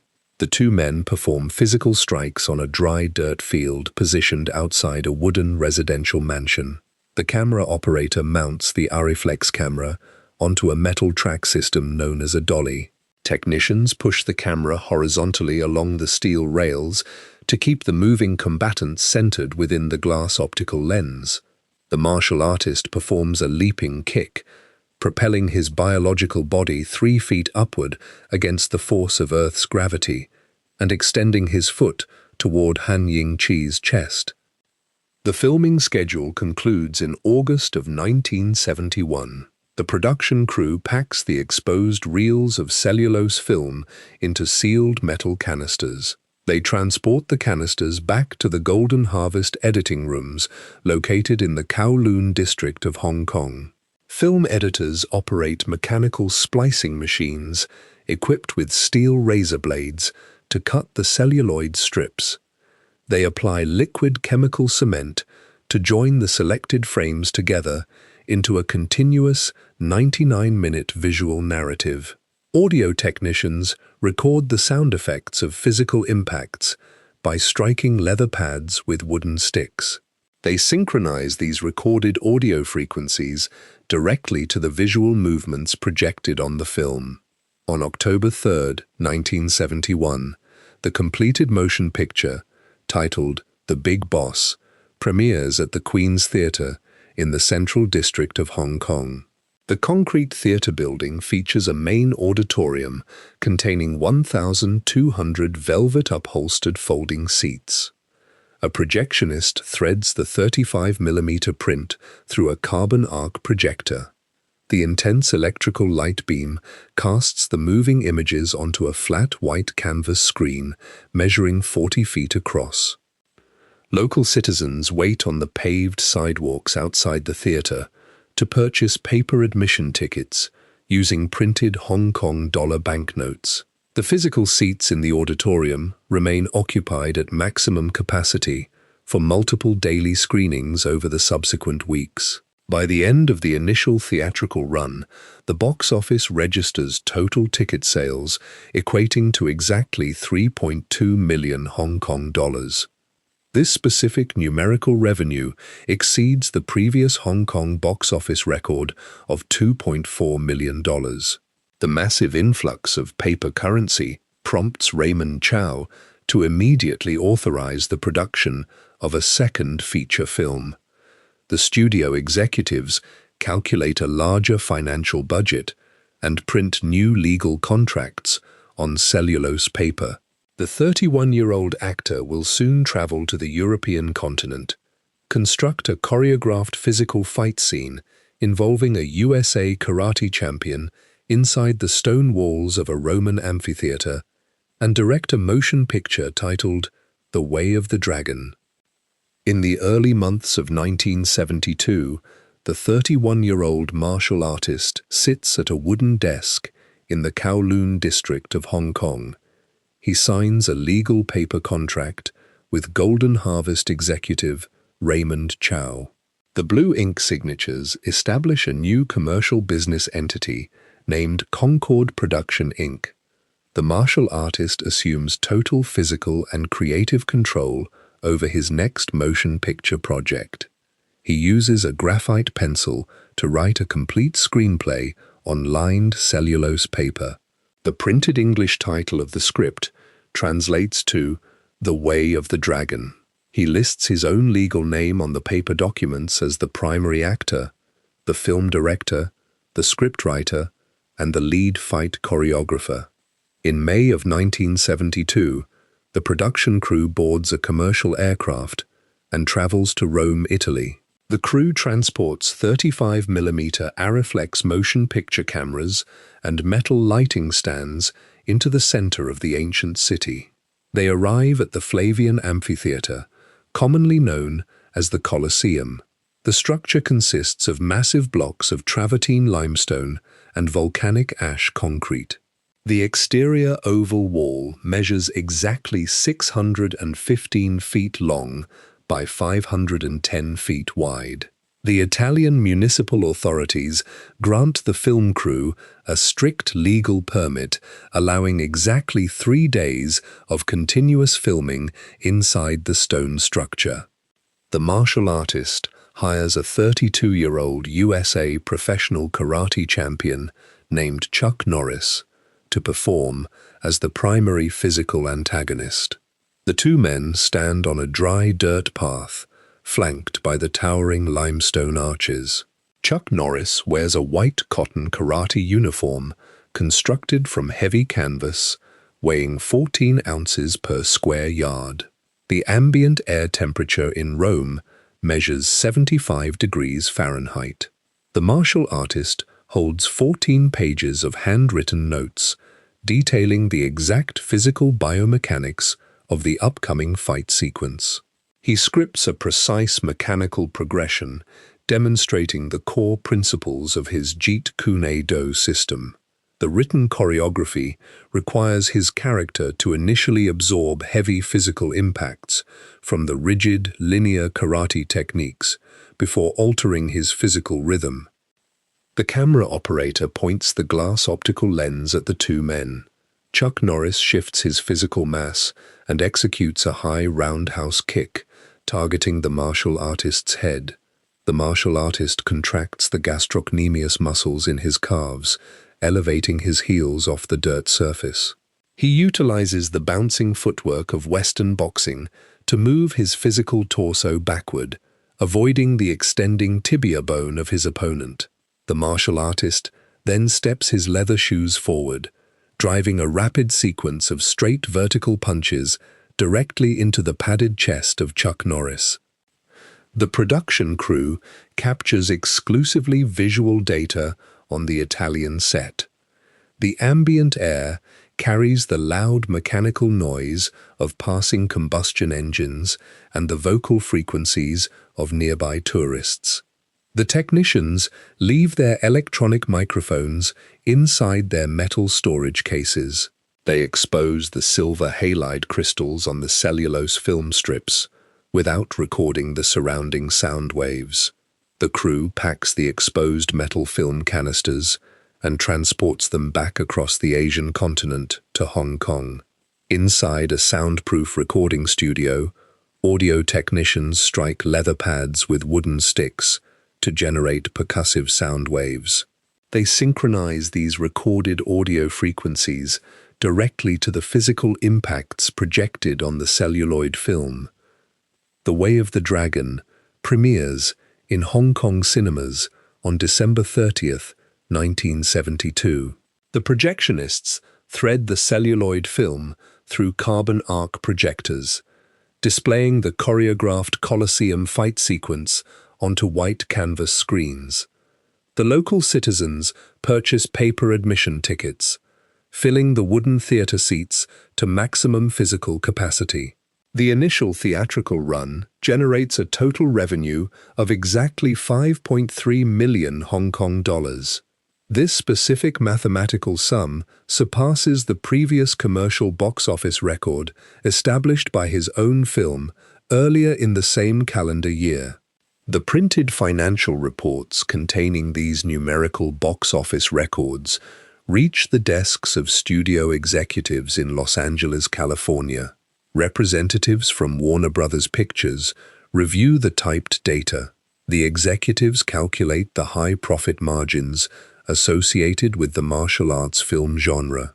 In the winter of 1972, Warner Brothers executives travel across the Pacific Ocean on a commercial airliner. They arrive in Hong Kong and present a legal paper contract to the executives at Concord Production Inc. and Golden Harvest. The typed contract establishes the first joint film production between a major USA studio and a Hong Kong film company. The Warner Brothers executives allocate a specific financial budget of exactly $850,000 USA to fund the project. The typed script features the title, Enter the Dragon. The production requires the martial artist to act alongside USA actors named John Saxon and Jim Kelly. The script dictates complex physical combat sequences involving dozens of professional stunt performers and sharp prop weaponry. The prop department purchases hundreds of breakable glass panels and wooden staffs for the fight scenes. The 32-year-old martial artist will soon stand on a film set in Hong Kong, striking the glass panels and sustaining physical lacerations to his dermal tissue. He will restrict his daily caloric intake and push his biological body weight down to exactly 64 kilograms. The intense physical exertion under the hot studio lamps will soon cause his cerebral tissues to accumulate fluid, leading to a sudden physical collapse on the wooden floorboards during a routine audio recording session. In February of 1973, film crews arrive at the Golden Harvest studio lot in the Kowloon district of Hong Kong. Representatives from Warner Brothers Pictures and Golden Harvest execute a typed paper contract establishing a joint USA and Hong Kong film production. The Warner Brothers accounting department transfers exactly $850,000 USA in financial capital to fund the physical construction of the sets and the procurement of motion picture camera equipment. The title printed in black carbon ink on the front page of the cellulose paper script reads, Enter the Dragon. The 32-year-old martial artist assumes the role of lead fight choreographer for the motion picture. He stands on the flat wooden floorboards of the soundstage and positions dozens of professional stunt performers. He calculates the specific physical distance between each human body to accommodate the geometric angles of the 35mm Panavision camera lens. He instructs the stuntmen on the exact timing of their physical strikes, synchronizing their muscular movements to the rotation of the camera shutter. The prop department constructs a specialized film set utilizing hundreds of fragile glass mirrors. The crew mounts the reflective glass panels onto vertical wooden frames, creating a complex optical environment. During a filmed combat sequence inside this mirrored room, the martial artist executes a physical strike with his bare knuckles. His hand impacts a glass panel, breaking the rigid silica material into sharp fragments. A pointed piece of the shattered glass punctures the dermal tissue of his right hand. Red blood flows from the severed capillaries and drips onto the wooden floorboards. A medical technician applies a woven cotton bandage over the wound. The woven fibers absorb the liquid blood and allow the platelets to coagulate. The camera operator loads a new reel of film, and the martial artist incorporates the white cotton bandage directly into the visual continuity of the remaining fight scenes. The typed script also requires an interaction with a live Indian cobra. The biological reptile possesses hollow fangs connected to venom glands containing neurotoxic proteins. Animal handlers remove the venom glands using sterilized surgical scalpels prior to the filming. During the recorded take, the cobra lunges forward and strikes the martial artist, puncturing the epidermal skin of his hand with its fangs. The surgically altered reptile inflicts only superficial puncture wounds. The martial artist washes the punctures with a liquid saline solution and completes the physical scene in front of the illuminated tungsten lamps. The production schedule demands 14 hours of continuous physical activity each day for over 2 months. The electrical studio lamps generate intense thermal radiation, raising the ambient temperature on the enclosed soundstage to over 90 degrees Fahrenheit. The martial artist perspires heavily, excreting liquid water and dissolved sodium through his sweat glands to regulate his internal body temperature. He severely restricts his daily caloric intake, consuming primarily lean beef and steamed vegetables, while expending massive amounts of kinetic energy during the fight choreography. His total biological body mass decreases to exactly 64 kilograms. His adipose tissue diminishes to a mathematically measured percentage of less than 5%. His rectus abdominis muscles and intercostal muscles project visibly beneath his epidermal layer. The principal photography concludes in April of 1973. On May 10, 1973, the martial artist travels to the Golden Harvest audio dubbing studio to record dialogue for the final sound mix. The recording room measures exactly 20 feet long by 15 feet wide. The walls are covered in dense polyurethane foam to absorb acoustic sound waves and block exterior frequencies. To capture a clean vocal recording, the technicians manually switch off the electric air conditioning units. The ambient air temperature inside the small enclosed room rises rapidly to 95 degrees Fahrenheit. The martial artist stands before a metal microphone stand. He views the edited motion picture projected onto a white canvas screen. He vocalizes specific Cantonese and English phrases to match the visual lip movements of his projected image. A magnetic tape recorder captures the acoustic frequencies of his voice. He suddenly stops speaking. His physical body collapses onto the carpeted floor. His skeletal muscles contract involuntarily, causing his arms and legs to shake violently. His biological lungs struggle to pull atmospheric oxygen into his bloodstream. The studio technicians lift his physical body and place him into the passenger seat of an automobile. A driver navigates the paved asphalt roads of Kowloon and stops at the emergency entrance of the Hong Kong Baptist Hospital. Medical orderlies transfer the unconscious martial artist onto a wheeled metal gurney and push him into a sterile examination room. A neurosurgeon named Dr. Peter Wu conducts a physical examination. The physician shines a focused beam of light from a handheld penlight into the patient's eyes and observes the delayed constriction of the pupils. The doctor wraps a canvas cuff around the martial artist's arm and measures an elevated blood pressure using a mechanical sphygmomanometer. Dr. Wu inserts a hollow steel needle into a vein in the patient's arm and administers an intravenous injection of mannitol. The liquid mannitol acts as an osmotic diuretic, drawing excess fluid out of the cerebral tissues and circulating it into the bloodstream for processing by the kidneys. Dr. Wu writes a formal medical diagnosis on a paper chart using a black ink pen. He records the specific biological condition as a cerebral edema. This physical condition involves the dangerous accumulation of excessive liquid fluid within the soft tissues of the human brain. The extra fluid causes the physical brain mass to expand outward, pressing the brain matter directly against the 22 rigid calcium bones of the human skull.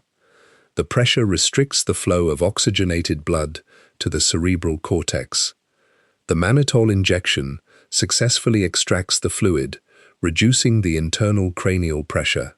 The martial artist opens his eyes and regains conscious control of his physical body. He rests on a hospital bed for several days while the physicians monitor his vital signs. The doctors eventually print a paper discharge form, allowing him to return to his residential apartment. He will soon schedule a professional meeting at the apartment of a local actress to discuss a new film script, consume a single prescription painkiller containing a chemical muscle relaxant, and lie down on a mattress to rest his eyes on a humid July afternoon. The calendar date changes to July 20th, 1973. The 32-year-old martial artist drives his motorized automobile to the Kowloon Tong district in Hong Kong. He parks the vehicle on the paved asphalt of Beacon Hill Road. He walks to a multi-story residential building located at exactly number 67 Beacon Hill Road. He climbs the concrete staircase and enters the private apartment of a 26-year-old Taiwanese actress named Betty Ting Pei. The apartment contains wooden furniture and upholstered fabric chairs. The ambient air temperature inside the room measures 78 degrees Fahrenheit. The humidity from the outdoor summer monsoon season permeates the indoor atmosphere. At 2 o'clock in the afternoon, Golden Harvest film producer Raymond Chow arrives at the apartment. The three individuals sit around a wooden table. They hold typed paper scripts bound with metal staples. The cellulose pages contain the written dialogue and physical choreography directions for an upcoming motion picture titled The Game of Death. The martial artist uses a wooden pencil filled with a graphite core to write structural changes directly onto the margins of the paper pages. He discusses specific camera angles and lighting requirements for the combat sequences. The three people negotiate the production schedule and the specific casting choices for over 5 hours. At approximately 7:30 in the evening, the martial artist reports a severe physical pain originating inside his cranium. The nociceptors in his cranial tissues transmit electrical pain signals through his nervous system directly to his biological brain. He places his hands against the sides of his head and verbally describes the localized discomfort to the producer and the actress. Betty Ting Pei walks to a wooden storage cabinet and retrieves a sealed glass bottle containing pharmaceutical tablets. The printed paper label on the glass bottle displays the brand name Equigesic. The Equigesic tablet consists of 2 specific chemical compounds compressed into a solid white pill. The first chemical is aspirin, also known scientifically as acetyl salicylic acid. The human digestive system processes aspirin to reduce physical inflammation and block pain receptors. The second chemical compound is meprobamate. Meprobamate functions as a tranquilizing agent and a biological muscle relaxant. Betty Ting Pei hands one of these solid white tablets to the martial artist. She fills a cylindrical glass cup with unheated tap water. The martial artist places the Equigesic tablet onto his tongue and swallows the liquid water, washing the chemical compound down his esophagus and directly into his stomach. The martial artist stands up from the wooden table and walks into the adjacent bedroom to rest.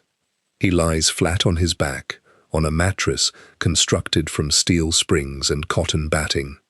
He closes his eyes and remains entirely still on the bed. Raymond Chow looks at his mechanical wristwatch.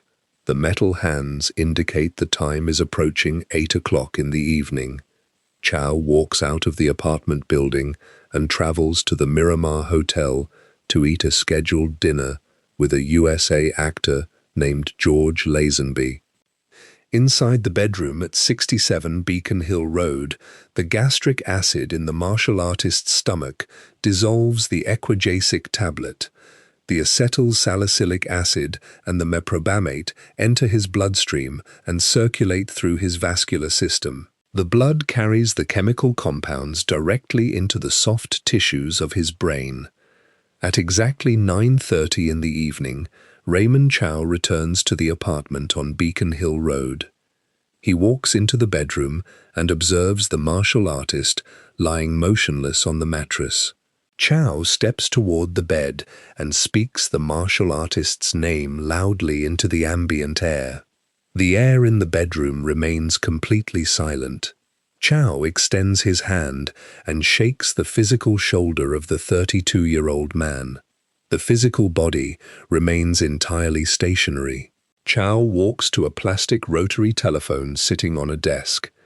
He spins the numbered plastic dial, sending electrical pulses through the copper telephone wire to contact a local medical physician named Dr. Eugene Chu.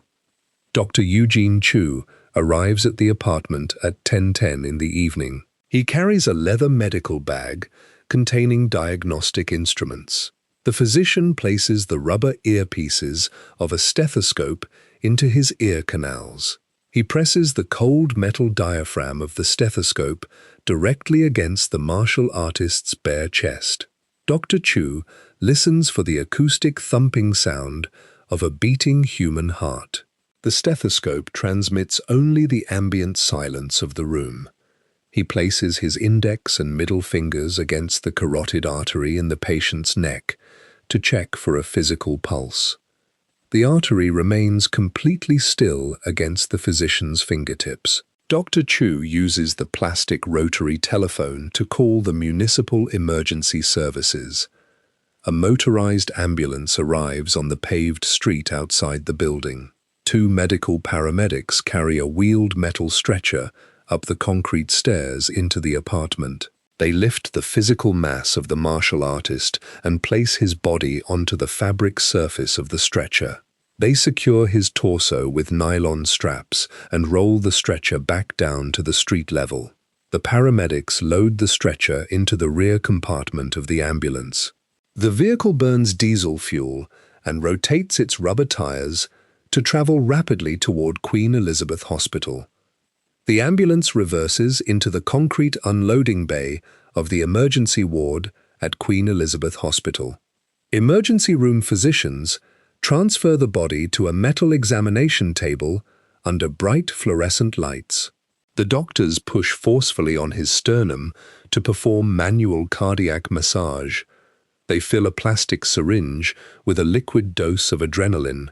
A doctor inserts the stainless steel needle directly into the left ventricle of the patient's heart and injects the chemical stimulant. They attach flat adhesive electrodes to his chest and connect the copper wires to an electrocardiogram machine. A mechanical stylus traces a continuous, flat ink line across a moving roll of grid paper. The straight line physically records the total cessation of electrical activity in the heart muscle. At exactly 11:30 in the evening, the attending physician signs a paper medical chart. The doctor verbally pronounces the 32-year-old martial artist dead on arrival. The hospital staff wraps the physical body in a white cotton sheet. Hospital orderlies push the metal table down a linoleum corridor. They will soon transfer the physical remains into a refrigerated drawer in the hospital morgue, where medical examiners will utilize surgical steel scalpels to conduct an exhaustive autopsy and mathematically measure the exact 13% expansion of his cerebral tissues. On July 21, 1973, the physical body of the 32-year-old martial artist rests inside a refrigerated steel drawer at the Queen Elizabeth Hospital morgue. The refrigeration unit utilizes compressed Freon gas to maintain an internal air temperature of exactly 38 degrees Fahrenheit. This specific thermal environment drastically slows the biological decomposition of the cellular tissue. A forensic pathologist named Dr. R.R. Lisette pulls the metal handle of the drawer and transfers the body onto a stainless steel autopsy table. The table features a raised perimeter edge and a central drain connected to the municipal plumbing system. Dr. Lisette holds a sterilized surgical scalpel equipped with a replaceable carbon steel blade. He applies physical pressure to the handle, drawing the sharp metal edge across the dermal tissue of the chest to create a standard surgical incision. The pathologist utilizes a reciprocating oscillating bone saw powered by an electric motor.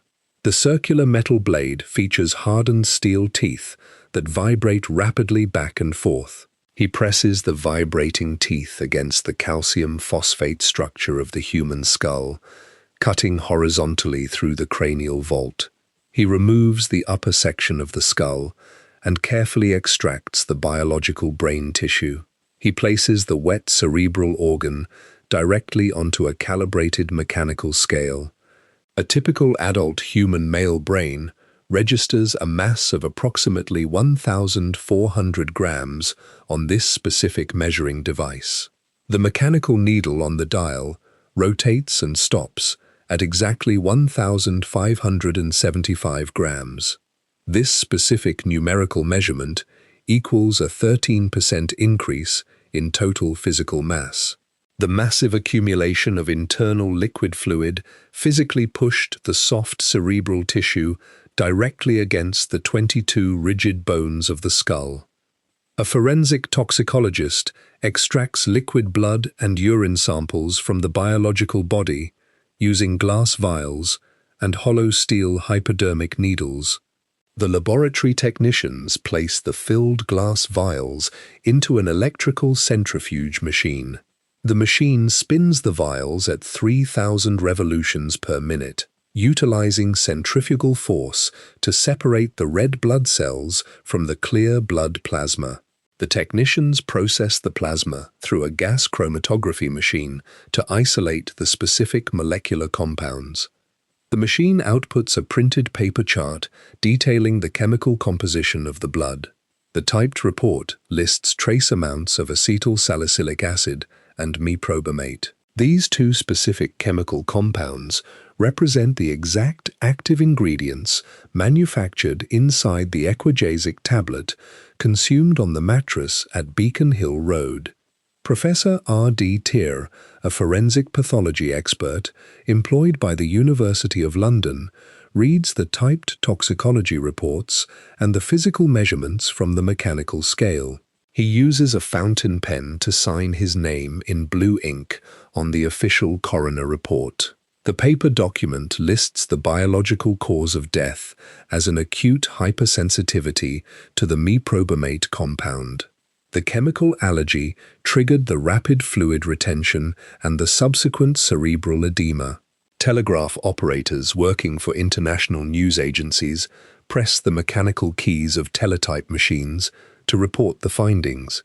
The machines convert the physical keystrokes into electrical impulses. These electrical signals travel through copper submarine cables resting on the floor of the Pacific Ocean. The signals reach receiving stations in the USA and Europe, activating mechanical printing presses that roll black carbon ink onto massive sheets of wood pulp paper. In Hong Kong, Linda Lee authorizes the logistical arrangements for a public funeral service. The scheduled service occurs on July 25, 1973, inside the Kowloon Funeral Parlor, located in the Tai Kok Tsui district. Mortuary technicians dress the physical body in a tailored blue fabric suit used previously during the filming of Enter the Dragon. They lay the body on a bed of quilted white silk inside a solid bronze casket. The metallic container weighs exactly 415 pounds and features heavy brass lifting handles bolted to the exterior walls. Linda Lee wears traditional Chinese mourning garments woven from coarse, unbleached white cotton. She stands near a wooden easel holding a large framed photograph of her husband printed on silver gelatin photographic paper. A crowd consisting of exactly 25,000 human beings congregates on the paved asphalt streets surrounding the Kowloon Funeral Parlor. The outdoor air temperature measures 88 degrees Fahrenheit. The massive density of human bodies generates extensive thermal radiation and increases the concentration of carbon dioxide gas in the localized atmosphere. The citizens step forward, pushing their physical mass toward the brick walls of the funeral home. The municipal government deploys 300 Hong Kong police officers to manage the kinetic pressure of the crowd. The officers wear khaki cotton uniforms and carry turned wooden batons measuring exactly 24 inches in length. They interlock their physical arms and position interlocking wooden barricades across the asphalt roads to block the forward trajectory of the thousands of marching feet. Inside the viewing room, workers ignite incense sticks coated in sandalwood powder. The burning powder produces thermal heat and releases particulate smoke into the indoor air.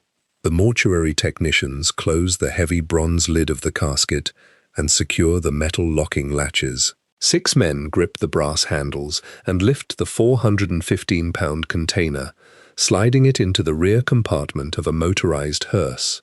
A commercial cargo aircraft waits on the concrete runway of Kai Tak Airport, burning aviation fuel inside its turbine engines. The aircraft will soon lift the sealed bronze casket into the troposphere, transport the physical remains across the Pacific Ocean to the state of Washington, and deliver the martial artist to a quiet, grassy hillside for a final burial alongside the release of a motion picture generating hundreds of millions of USA dollars. On July 31, 1973, a motorized hearse transports the 415-pound bronze casket through the paved streets of Seattle, Washington. The vehicle arrives at Lakeview Cemetery, located at 1554 15th Avenue East. The outdoor air temperature measures 70 degrees Fahrenheit under a layer of gray stratus clouds. The cemetery grounds consist of green grass and topsoil situated on a sloping hillside directly overlooking the fresh water of Lake Washington. 6 men wearing dark wool suits step onto the green grass. The group includes his former martial arts students Taki Kimura and Dan Inosanto, alongside USA film actors Steve McQueen, James Coburn, George Lazenby, and Chuck Norris. These 6 individuals grip the brass handles bolted to the exterior walls of the bronze casket. They lift the metallic container and walk toward a rectangular grave dug exactly 6 feet deep into the sedimentary soil. The pallbearers lower the bronze casket into the excavated hole. Cemetery workers operate steel shovels attached to wooden handles to push the displaced topsoil back into the grave, covering the metal lid. A stonecutter uses a steel chisel to carve English and Chinese characters into a rectangular slab of red granite. The carved letters display his legal USA name, his birth date, and his date of death. The stonecutter also engraves the circular geometric emblem of his Jeet Kune Do martial arts system directly into the mineral surface of the granite. Exactly 19 days later, on August 19, 1973, the motion picture Enter the Dragon premieres inside movie theaters across the USA. Projectionists in Los Angeles, California, thread the 35mm celluloid print through carbon arc projectors. The intense electrical light beam passes through the chemical film frames, projecting his choreographed physical movements onto white canvas screens measuring 40 feet across. The USA citizens hand green paper currency to ticket clerks standing behind glass windows to access the auditoriums. Over the following months, the motion picture generates exactly 400 million USA dollars in global box office ticket sales. The instructional manuals written in graphite pencil on lined cellulose paper during his 6 months of bed rest enter commercial printing presses. In the year 1975, a publishing company utilizes black carbon ink to print these specific pages, releasing a volume titled Tao of Jeet Kune Do. The bindery machines glue the paper pages into physical books wrapped in heavy cardstock covers. Martial arts practitioners purchase these books and read the exact biomechanical instructions for combining Western boxing footwork with close-range grappling techniques. In the year 1993, combat sports promoters establish a commercial fighting organization called the Ultimate Fighting Championship. The promoters construct an 8-sided physical competition ring known as the Octagon. The structure features a flat canvas floor and walls built from vinyl-coated steel chain-link fencing. The organizers draft a typed paper rulebook, allowing combatants to utilize multiple martial arts disciplines within this enclosed cage. This specific multidisciplinary format directly replicates the unrestricted physical combat parameters established by the Oakland instructor during his 1964 physical bout. Decades later, sculptors pour molten bronze heated to 1,700 degrees Fahrenheit into ceramic molds to cast life-sized statues of the martial artist. On November 26, 2003, workers bolt a solid bronze statue measuring exactly 1.68 meters tall to a concrete pedestal in the city of Mostar, Bosnia and Herzegovina. On November 27, 2005, the Hong Kong municipal government installs a 2-meter-tall bronze statue on the paved asphalt of the Avenue of Stars along the Victoria Harbour waterfront. On June 15, 2013, a third bronze statue, standing exactly 7 feet tall, is erected in the Central Plaza of the Los Angeles Chinatown district in California. The 18-year-old passenger who boarded the SS President Wilson in 1959, carrying exactly $100 in his cotton trouser pocket, leaves behind a permanent physical record. The silver halide crystals embedded on the celluloid film strips permanently preserve the exact kinetic velocity of his physical strikes. The printed paper books document the specific geometric angles of his intercepting fist. The solid bronze statues cast physical shadows across the paved concrete of 3 different continents.